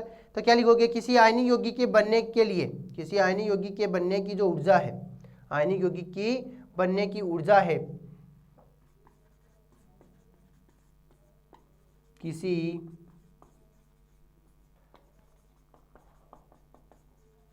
आयनिक यौगिक की बनने की ऊर्जा आयनन ऊर्जा, इलेक्ट्रॉन बंधुता, क्या कह रहे हैं? ऊर्जा आयनन ऊर्जा, इलेक्ट्रॉन बंधुता, वियोजन ऊर्जा, आयनन ऊर्जा, वियोजन ऊर्जा, इलेक्ट्रॉन बंधुता। तो कोई भी यौगिक है, यौगिक में जो आयन बनेंगे तो यहां पे कह सकते हो कि वियोजन ऊर्जा, इलेक्ट्रॉन बंधुता, आयनन ऊर्जा चालक ऊर्जा के मध्य ऊष्मागतिक संबंध को, ऊष्मागतिक संबंध को इस बॉर्न हेबर चक्कर के द्वारा ही दर्शाया जाता है। ऊष्मागतिक संबंध को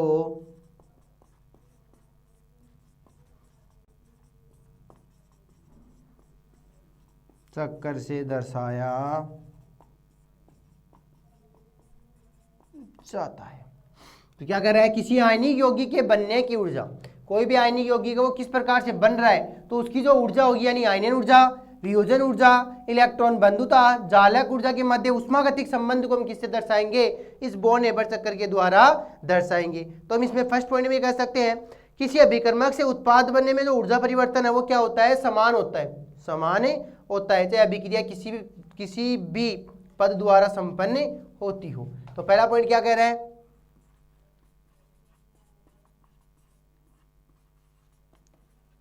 किसी अभिक्रिया में अभिकारक से उत्पाद बनने, कोई भी रिएक्शन कह रही है, कोई भी रिएक्शन ले ले, उस रिएक्शन के अंदर अभिकर्मक से जब उत्पाद बनता है तो उसमें ऊर्जा परिवर्तन जो है वो क्या रहता है? समान रहता है। किसी अभिक्रिया में अभिकर्मक से उत्पाद, किसी अभिक्रिया में अभिकर्मक से उत्पाद बनने पर ऊर्जा परिवर्तन समान है, ऊर्जा परिवर्तन समान होता है।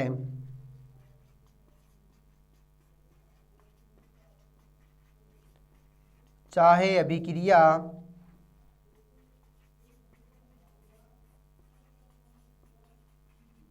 किसी भी पद से संपन्न होती हो, चाहे अभिक्रिया किसी भी पद से संपन्न हो, लेकिन अभिकर्मक से उत्पाद बनेगा तो ऊर्जा का जो परिवर्तन है वो क्या रहेगा, समान रहेगा, समान रहेगा। दूसरा में कहें संपूर्ण चक्रीय पथ के अंदर कुल ऊर्जा परिवर्तन जो है वो क्या होगा, शून्य होगा, वो क्या होगा, शून्य होगा। तो दूसरा पॉइंट क्या कह सकते हो, मतलब पूरे के पूरे जो क्रिस्टल हुआ है संपूर्ण चक्रीय पथ के अंदर, संपूर्ण चक्रीय पथ में, संपूर्ण चक्रीय पथ में कुल ऊर्जा परिवर्तन क्या हो गया, शून्य। संपूर्ण चक्रीय पथ में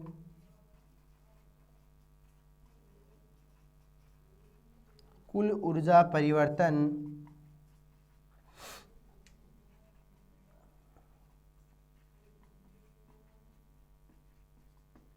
शून्य होता है, कुल ऊर्जा परिवर्तन क्या हो गया, शून्य। तो हम बात कर रहे हैं बॉर्न हेबर्ट चक्कर के बारे में कि बॉर्न हेबर्ट चक्कर क्या होता है, किस प्रकार का होता है उसके बारे में। तो किसी आयनिक यौगिक के बनने की ऊर्जा आयनन ऊर्जा कहलाती है। आयनन यानी आयनिक यौगिक के बनने में जो आयनन ऊर्जा है, वियोजन ऊर्जा है, इलेक्ट्रॉन बंधुता है, जालक ऊर्जा है, इन सबके मध्य जो ऊष्मागतिक संबंध है उसको बॉर्न हेबर्ट चक्कर के द्वारा हम दर्शा सकते हैं। फिर कहा अभिकर्मक से उत्पाद बनने पर ऊर्जा परिवर्तन समान रहता है, चाहे अभिक्रिया किसी भी पद से संपन्न होती हो, और जो चक्रीय पथ में कुल ऊर्जा परिवर्तन है वो क्या होगा, शून्य होगा, वो क्या होगा, शून्य होगा। अब हम बात करेंगे कि रासायनिक समीकरण कौन सी होगी, एग्जाम्पल लेंगे, एग्जाम्पल से रासायनिक समीकरण देखेंगे किस प्रकार से टूटते हैं।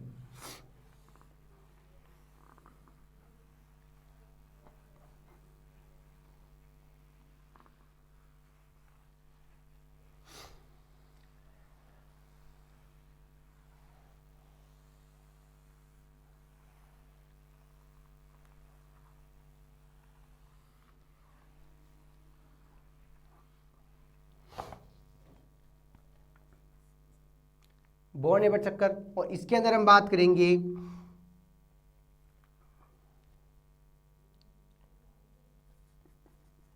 रासायनिक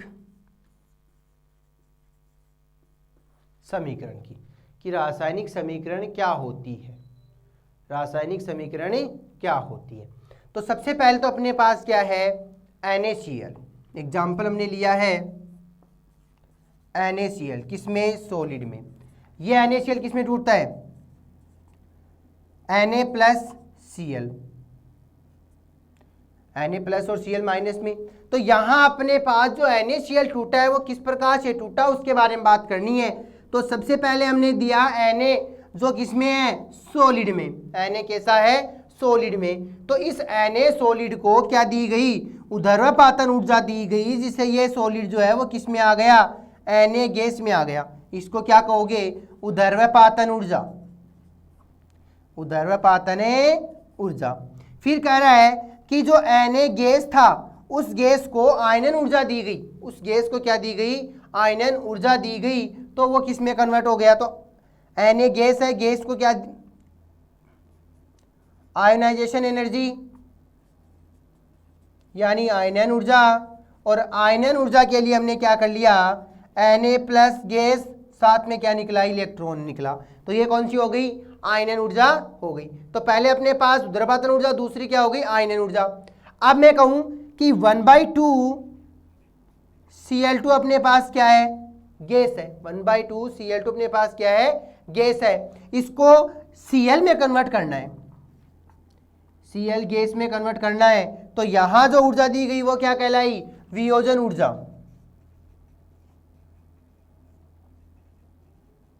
वियोजन ऊर्जा। और इस वियोजन ऊर्जा को किससे लिखोगे, D/2 से। तो पहला ऊर्ध्वापातन ऊर्जा, आयनन ऊर्जा, वियोजन ऊर्जा, तीन ऊर्जा हो गई अपने पास। अब मैं कहूं कि क्लोरीन गैस को क्या कर दिया जाए, आयनों में कन्वर्ट कर दिया जाए, क्लोरीन गैस को भी क्या कर दिया जाए, आयनों में कन्वर्ट कर दिया जाए, तो वहां ऊर्जा जो होगी वो क्या कहलाएगी, इलेक्ट्रॉन बंधुता कहलाएगी। वो क्या कहलाएगी, इलेक्ट्रॉन बंधुता।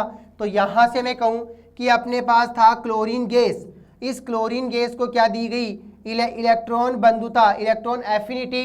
तो यहां से क्लोरीन जो है वो क्या बन गया, आयनों में कन्वर्ट हो गई और साथ में इसको क्या मिल गया, एक इलेक्ट्रॉन भी हमने दे दिया। तो क्या बन गई, Cl- बन गया। तो Na से गैस में से बन गया, Na आयन बनी, आयन से हमने क्या कर लिया, क्लोरीन गैस को ली तो उसमें क्लोरीन बना लिया, फिर क्लोरीन से क्लोरीन आयन बन गई।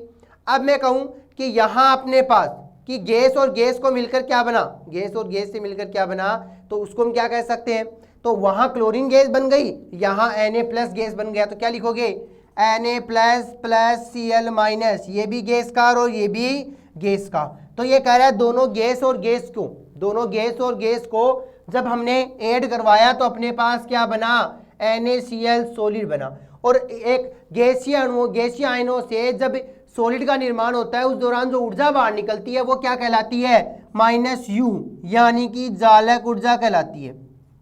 वही क्या कहलाती है, जालक ऊर्जा कहलाती है। तो हम यहाँ पे क्या लिख सकते हैं कि NaCl क्रिस्टल के अंदर जब इसको तोड़ा गया तो Na+ और Cl- प्राप्त हुए। फिर कहा गया Na जो सॉलिड था उसको ऊर्ध्वपतन ऊर्जा दी गई, उससे क्या बन गया कि सोडियम गैस में कन्वर्ट हो गया। सोडियम गैस को जब आयनन ऊर्जा दी गई तो वो गैस जो है वो एक इलेक्ट्रॉन को बाहर निकालकर आयनों में कन्वर्ट हो गया। फिर जो क्लोरीन था, मतलब क्लोरीन अणु था, उस अणु को परमाणु में बदलने के लिए हमने उसको क्या दी, वियोजन ऊर्जा दी। क्लोरीन किस में आ गया, परमाणु में, यानी परमाणु से गैसीय अवस्था में। अब इस गैसीय अवस्था को हमने क्या कर दिया, आयनन में कन्वर्ट कर दिया, यानी इसको एक इलेक्ट्रॉन दिया गया तो ये आयनन ऊर्जा में आ गया, क्लोरीन जो आयनों में आ गया। फिर क्लोरीन आयन और सोडियम आयन दोनों को जब गैसीय अवस्था से जोड़ा गया तो अपने पास सॉलिड का निर्माण हुआ, और इस सॉलिड निर्माण के दौरान जो ऊर्जा प्राप्त होती है वही क्या कहलाती है, जालक ऊर्जा कहलाती है। तो ये हमने बात कर ली बॉर्न-एबर्ट चक्कर के द्वारा जालक ऊर्जा को हम किस प्रकार से निर्धारित कर सकते हैं। बॉर्न-एबर्ट चक्कर के द्वारा जालक ऊर्जा को किस प्रकार से निर्धारित कर सकते हैं उनके बारे में हमने चर्चा कर ली। अब बात करेंगे त्रिज्या अनुपात किसे कहते हैं। नेक्स्ट अपने पास है त्रिज्या अनुपात, और ये हर एक कोऑर्डिनेशन नंबर के लिए अलग अलग निकाला जाता है।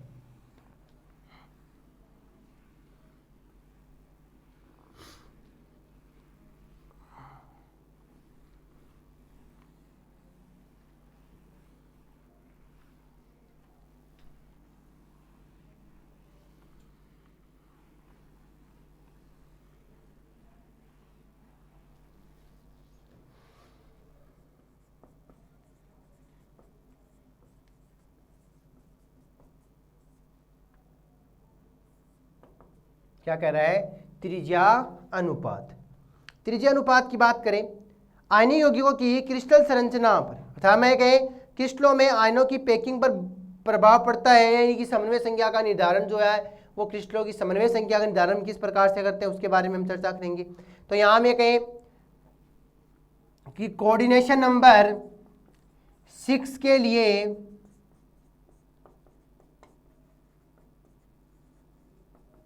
त्रिज्या अनुपात, कोऑर्डिनेशन नंबर 6 के लिए त्रिज्या अनुपात क्या होगा, तो क्या लिखोगे, अष्टफलकीय संरचना में, अष्टफलकीय यानी अपने पास अष्टफलकीय संरचना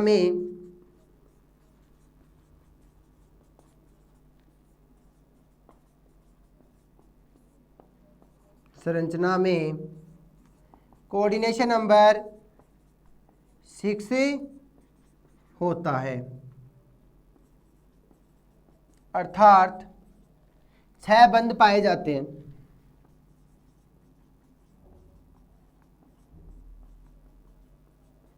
अर्थात 6 बॉन्ड पाए जाते हैं।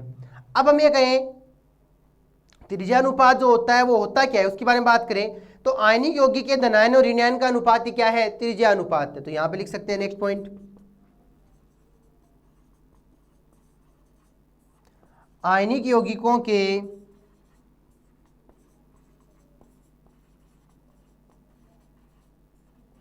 धनायन व ऋणायन के अनुपात को, आयनिक यौगिकों के धनायन व ऋणायन के अनुपात को त्रिज्या अनुपात कहा जाता है।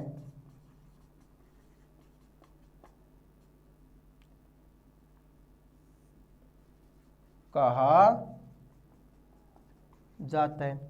यानी कि आर, त्रिज्या अनुपात क्या हो गया अपने पास आर, या इसको मैं कहूँ आर बराबर क्या आ गया r plus upon r minus, ये अपने पास क्या है त्रिज्या अनुपात है। ये अपने पास क्या आ गया त्रिज्या अनुपात आ गया।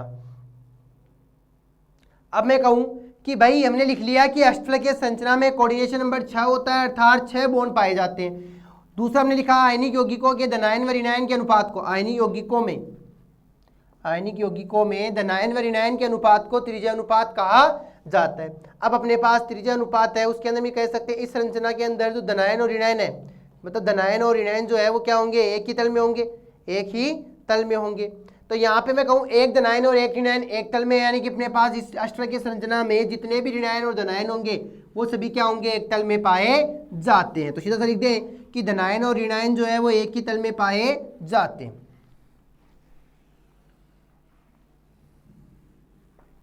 तो यहाँ पे हम लिख सकते हैं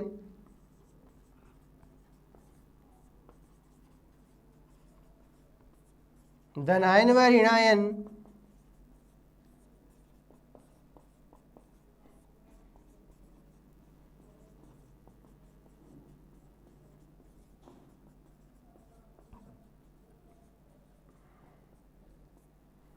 दोनों एक ही तल में पाए जाते हैं, दोनों एक ही तल में पाए जाते हैं। अब मैं कहूँ ऋणायन तल के ऊपर और एक तल के नीचे होगा, यानी एक क्या हो सकता है ऊपर हो सकता है, दूसरा अपने पास क्या हो सकता है नीचे हो सकता है। तो मैं यहाँ पे बात करूँ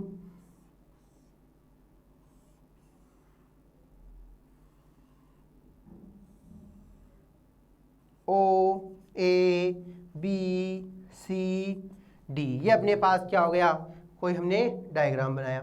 अब यहाँ पे मैं कहूँ कि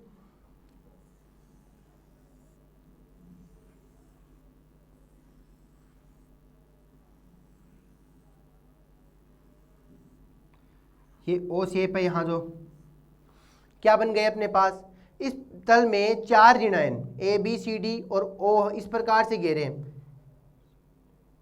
तो यहाँ पे हम क्या लिख सकते हैं इस क्रिस्टल में, या ये कहें इस तल में, ये कहें एक तल में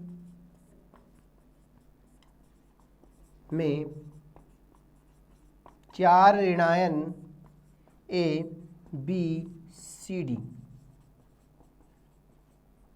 धनायन ओ को क्या कर रहे हैं कि ए बी सी डी ये चारों की चारों क्या है ऋणायन है, और वो धनायन को घेर रहे हैं, वो धनायन को किसको ओ को घेर रहे हैं। तो एक तल में 4 ऋणायन ए बी सी डी धनायन ओ को इस प्रकार से घेर रहे हैं कि वह एक दूसरे के वह इस प्रकार से घेर रहे हैं कि वह एक दूसरे के या एक दूसरे को स्पर्श करते हैं। इस प्रकार से घेर रहे हैं कि वह एक दूसरे को स्पर्श करते हैं, कि वह एक दूसरे को टच किस प्रकार से कर सकते हैं उसके बारे में बात कर सकते हैं, एक दूसरे को स्पर्श कर रहे हैं। तो अब हम बात करेंगे कि इसके अंदर त्रिभुज के बारे में। कौन सा त्रिभुज है ए ओ बी, ये अपने पास क्या है एक त्रिभुज है।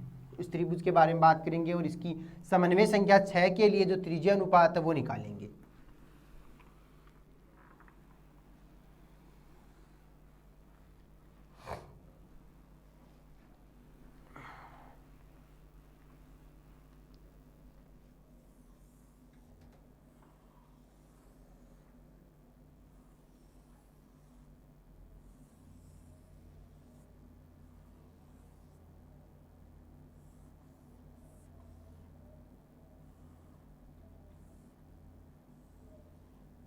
ये ओ है, ए है, बी सी और डी, ये हो गए अपने पास।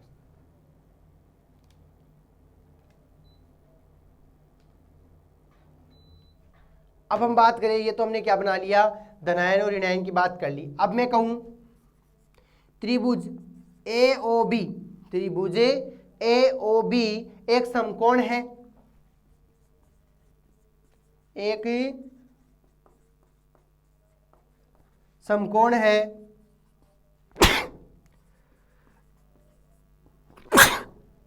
ए ओ बी एक समकोण है जिसमें ए बी क्या है 2r है, ए बी बराबर क्या है 2r माइनस, यानी ये 2r है मतलब ये भी r है ये भी r है, तो ये यहाँ पे क्या आ गया 2r माइनस हो गया। यानी कि हम ये कह सकते हैं कि OA बराबर क्या होता है OB होता है, OA बराबर क्या होता है OB। यानी कि हम ये कहें r प्लस और जो r माइनस है, r प्लस और r माइनस, तो क्या कर रहा है OAB में अपने पास जो त्रिभुज है OAB वो क्या कहता है AB का स्क्वायर बराबर OA का स्क्वायर प्लस OB का स्क्वायर। AB का स्क्वायर बराबर क्या हो गया OA का स्क्वायर और OB का स्क्वायर। और अब इन दोनों को मैं कह सकता हूं OA और OB दोनों बराबर हैं, तो यहाँ पे OA का स्क्वायर कितना कर दूं 2 कर दूं। OA का स्क्वायर ही कितना कर दिया 2 कर दिया भाई, OA का स्क्वायर कितना हो गया 2 हो गया। AB का स्क्वायर क्या हो गया 2r अपने पास है, AB हमने बात कर ली 2r, तो 2r माइनस का स्क्वायर बराबर 2r प्लस, यही कहें r प्लस और r माइनस, r माइनस का स्क्वायर। अब ये हमने देख लिया है कि 2a अपने पास क्या है r माइनस है, तो हमने यहाँ पे r माइनस का स्क्वायर कर लिया। स्क्वायर हटाओगे तो अपने पास क्या आ जाएगा 4r square, 4r square, 4r square, और ये अपने पास क्या रह गया r प्लस और r माइनस का square, 2r plus r minus का स्क्वायर। अब हम अगर मैं यहाँ से r स्क्वायर को हटाता हूँ तो मेरे पास क्या आ जाएगा वर्ग आ जाएगा, मेरे पास क्या आ जाएगा वर्ग आ जाएगा। यानी कि 2r minus root r plus r minus, यहाँ से हमने हटाया तो अपने पास क्या आ गया 2 बच गया। अब मैं कहूँ कि इस r प्लस की अगर वैल्यू निकालनी है, अगर मुझे r प्लस की वैल्यू निकालनी है तो ये r माइनस भी उधर जाएगा, तो यहाँ पे r प्लस बराबर क्या हो गया 2r minus, 2r minus minus r minus, यानी प्लस का था उधर गया माइनस में, तो अपने पास क्या बच गया r माइनस और r माइनस, और रूट 2 अपने पास है, रूट 2 अपने पास है। अगर मैं इन दोनों को कॉमन लूं तो मेरे पास क्या आया r माइनस रूट 2 माइनस 1, और r प्लस का मान कितना आ गया 0.414, 0.414, ये अपने पास क्या आ गया r प्लस की वैल्यू 0.414। कैसे निकाली कि त्रिभुज लिया AOB, क्या है एक समकोण त्रिभुज है जिसमें AB बराबर क्या हो गया 2r माइनस। फिर हमने बात की कि OA और OB जो है इक्वल है, तो OA OB, अगर OA जो है उसको OB भी हम मान रहे हैं, तो त्रिभुज AB का स्क्वायर AO का स्क्वायर OB का स्क्वायर। अब यहाँ में लिखा है OA OB बराबर है, तो OA को ही हमने क्या मान लिया 2AOA मान लिया, और 2OB भी मान सकते थे। AB का वैल्यू है 2r माइनस का स्क्वायर, और OA का इसका हम ये लिख सकते हैं यहाँ पे r minus plus r plus, या इसको r प्लस r माइनस दे सकते हैं कि ये इसके बराबर है, तो यहाँ पे हमने r plus minus r minus कर लिया। तो यहाँ से अपने पास क्या आया 4r का स्क्वायर आ गया, 2r plus plus r minus का स्क्वायर आ गया। यहाँ से हमने रूट निकाली और रूट 2 का वैल्यू निकाली, रूट 2 में से -1 घटाओगे तो अपने पास वैल्यू आई 0.414 अपने पास आ गया। अब हम बात करेंगे, ये तो थे अपने पास त्रिज्या अनुपात की वैल्यू या त्रिज्या अनुपात के बारे में चर्चा हो गई, और जो फायंस का, अब हम बात करेंगे नेक्स्ट जो है वो है फायंस का नियम, कि फायंस का नियम क्या कहता है।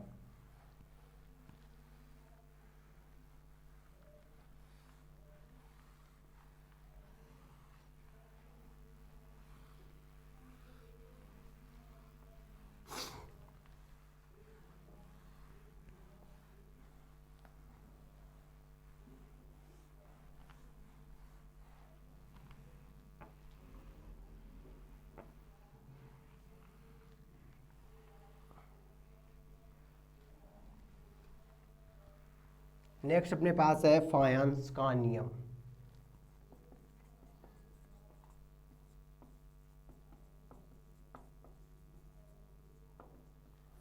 फायंस का नियम, फायंस का नियम क्या कहता है उसके बारे में बात करेंगे। तो फायंस का नियम क्या कहता है कि आयनिक बंध में सहसंयोजक प्रकृति जो है वो क्या करती है प्रभावित करती है, आयनिक बंध जो प्रभावित करती है। तो यहाँ पे फायंस का नियम जो है निम्न कारकों पर डिपेंड करेगा। तो यहाँ पे पहला हम बात करेंगे फायंस का नियम। फायंस का नियम क्या कहता है कि अपने पास जो चालकता है वो किस कौन कौन से गुणों पर डिपेंड करेगी। तो कोई भी यौगिक जो है अपने पास, तो यौगिक में गलनांक होता है, कोई भी यौगिक उसका क्या होगा गलनांक होगा, क्वथनांक होगा। कोई भी यौगिक में गलनांक, क्वथनांक विलेयता, चालकता आदि गुणों को दर्शाया जाता है। विलेयता, चालकता आदि गुणों को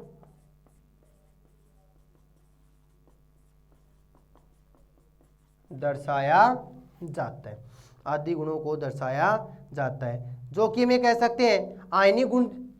अगर हम ये कहें ये गुण जो दर्शा रहे हैं, ये गुण जो दर्शा रहे तो ये दर्शाते हैं कि किसी यौगिक में जो आयनिक गुण है वो कैसे हैं, अधिक है। भाई ये जो हमने लिखा है कि क्वथनांक है, विलेयता है, चालकता है, आदि गुणों को दर्शाता है, तो ये किसको दर्शाएगा कि यौगिक में आयनिक गुण अधिक है या सहसंयोजी गुण दर्शाता है, दर्शाया जाता है। तो यह दर्शाते हैं कि यौगिक में आयनिक गुण अधिक है,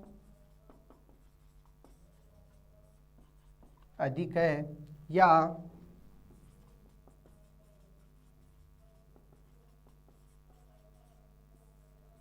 सहसंयोजी गुण है।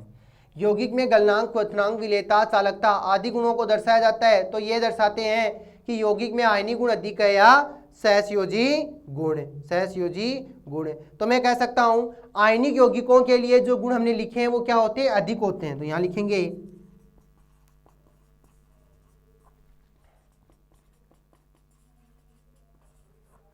आयनिक यौगिकों के लिए यह गुण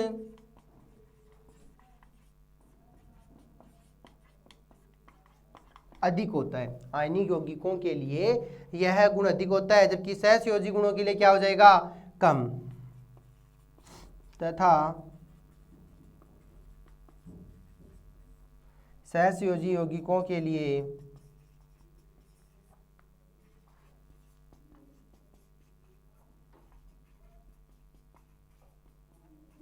यह गुण कम होता है। तो आयनिक यौगिकों के लिए यह गुण अधिक होता है, सहसंयोजी यौगिकों के लिए यह गुण क्या होता है, कम होता है। तो हमने लिखा यौगिकों में गलनांक, क्वथनांक, विलेयता, चालकता आदि गुण जो है वो पाए जाते हैं, और ये दर्शाते हैं कि आयनिक गुण अधिक है या सहसंयोजी गुण। तो इन गुणों जो ये गुण ज्यादा है तो वहां पे हम ये कह सकते हैं आयनिक गुण अधिक है, और ये अगर आयनिक गुण कम है तो मतलब सहसंयोजी गुणों में ये कमी आती है। अब मैं कहूँ इनके लिए अपने पास फायंस के जो नियम हैं उनके लिए कुछ कारक हैं, उन कारकों की बात करेंगे। पहला कारक अपने पास है धनायन का आकार, कि फायंस का नियम क्या कहता है इन कारकों के लिए।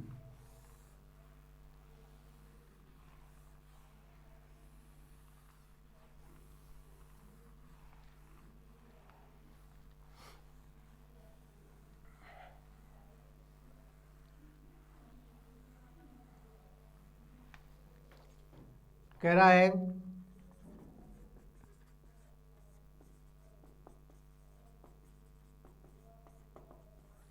धनायन का आकार। अब ये धनायन जो है वो किस प्रकार के होते हैं उनके बारे में हमें चर्चा करनी है। भाई धनायन का आकार किस प्रकार का है, धनायन का आकार किस प्रकार का है। तो ये कहें धनायन का आकार छोटा होने के कारण धनायन की दुर्वर्ण शक्ति क्या होगी, अधिक होगी। धनायन का आकार छोटा होने के कारण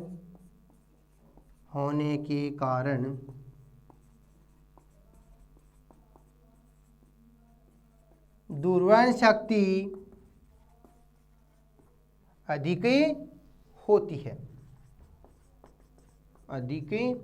है, कब भी, जब धनायन का आकार छोटा होगा, धनायन का आकार छोटा होगा। तो हम ये कह सकते हैं कि जितना ज्यादा धनायन का मतलब धनायन का आकार जितना ज्यादा छोटा होता है दुर्वर्ण शक्ति उतनी अधिक होगी, और जितनी अधिक होती है वहां सहसंयोजक गुण क्या होंगे, अधिक होंगे। तो यहाँ क्या लिखोगे, धनायन का आकार छोटा होने के कारण दुर्वर्ण शक्ति अधिक होती है। अतः धनायन का आकार जितना ज्यादा छोटा होता है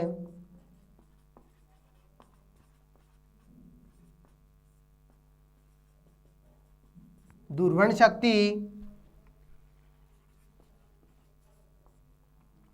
शक्ति उतनी ही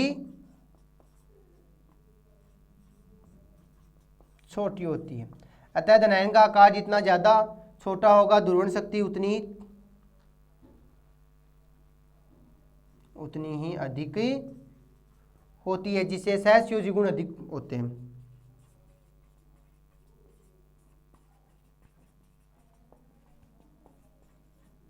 सहसंयोजी गुण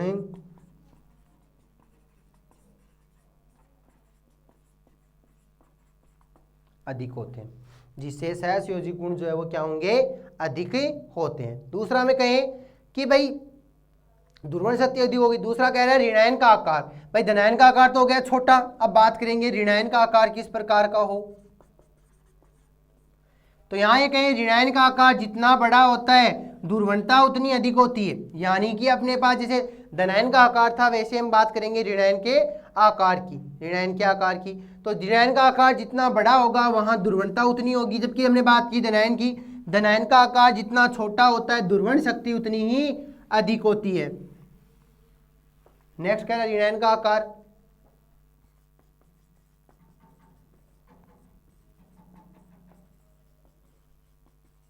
ऋणायन का आकार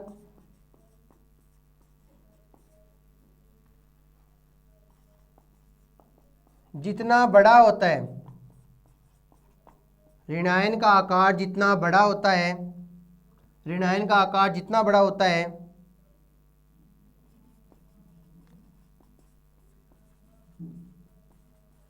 उसकी ध्रुवणता उतनी ही अधिक होती है, उसकी ध्रुवणता उतनी ही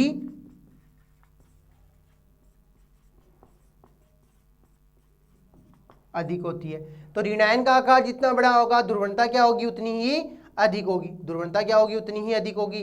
अर्थात हम ये कह सकते हैं सहसंयोजी गुण भी उसमें आएंगे। यानी ऋणायन का आकार छोटा होगा तब भी सहसंयोजी गुण आएंगे, और अगर अपने पास धनायन का आकार जो ऋणायन का आकार बड़ा होगा तो भी अपने पास क्या आएंगे, सहसंयोजी गुण आएंगे धनायन। अब मैं कह दूं कि धनायन पर आवेश जितना ज्यादा होगा तो भी ध्रुवण शक्ति क्या होगी, ज्यादा होगी। धनायन पर आवेश जितना ज्यादा होगा ध्रुवण शक्ति उतनी ही अधिक होगी, और ऋणायन को उतना ही क्या करेगी, अधिक ध्रुवित करेगी। ऋणायन का उतना ही अधिक ध्रुवित करेगी और सहसंयोजी गुण आएंगे। नेक्स्ट पॉइंट क्या कहता है, धनायन पर आवेश अधिक होने पर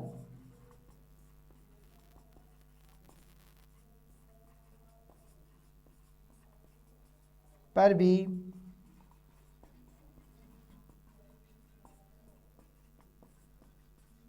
ध्रुवण शक्ति अधिक होती है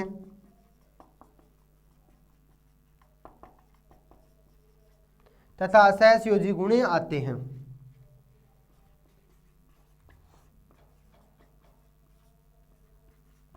तथा सहसंयोजी गुण आते हैं। तो ये हमने क्या लिया, फायंस का नियम। तो फायंस का नियम ये कहते हैं कि भाई फायंस का नियम जो है आयनिक आवेश पर डिपेंड करेगा। तो यहां क्या होंगे हम, आयनिक आवेश, आयनिक आवेश क्या लिखोगे, धनायन पर आवेश बटा धनायन की त्रिज्या, धनायन का आवेश बटा धनायन की त्रिज्या।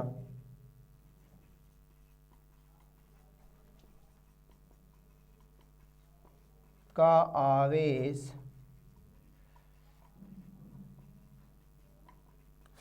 धनायन की त्रिज्या। और इसको आयनिक आवेश को किससे दर्शाओगे, फाई से। आयनिक आवेश बोल सकते हो या फिर मैं इसको आयनिक विभव लिखूं, आयनिक विभव क्या लिखोगे, फाई से दर्शाया जाता है। आयनिक आवेश को हम क्या कह सकते हैं, तो धनायन का आवेश था ऋणायन के आवेश को, सॉरी धनायन का आवेश था ऋणायन की त्रिज्या के अनुपात को क्या कहोगे, आयनिक विभव कहोगे। क्या कह रहा है, धनायन का आवेश बट्टा धनायन की त्रिज्या के जो अनुपात है उसको क्या कहोगे, आयनिक विभव कहोगे। ये अपने पास फायंस का नियम है। फायंस के नियम के लिए हमने कारक देखे कि धनायन का आकार कैसा हो, ऋणायन का आकार कैसा हो, और धनायन पर आवेश किस प्रकार का होगा, आयनिक विभव किस प्रकार के होंगे। तो ये हमारी बात हुई। नेक्स्ट हमने एक बोर्न नेबर चक्कर के बारे में चर्चा कर ली। अर्धचालक किस प्रकार के हैं, कुचालक किस प्रकार के, उनके बारे में बात कर ली। अर्धचालक में अपने पास अगर टाइप्स की बात करें तो अपने पास एन टाइप और पी टाइप भी आते हैं, उनके बारे में भी हमने पढ़ा है। नेक्स्ट हमने बोर्न नेबर चक्कर के बारे में बात कर ली, जालक ऊर्जा के बारे में चर्चा कर ली। तो ये था अपने पास आयनिक सॉलिड के जो इंपॉर्टेंट क्वेश्चन थे उनके बारे में। आज की क्लास यहीं तक। Thank you.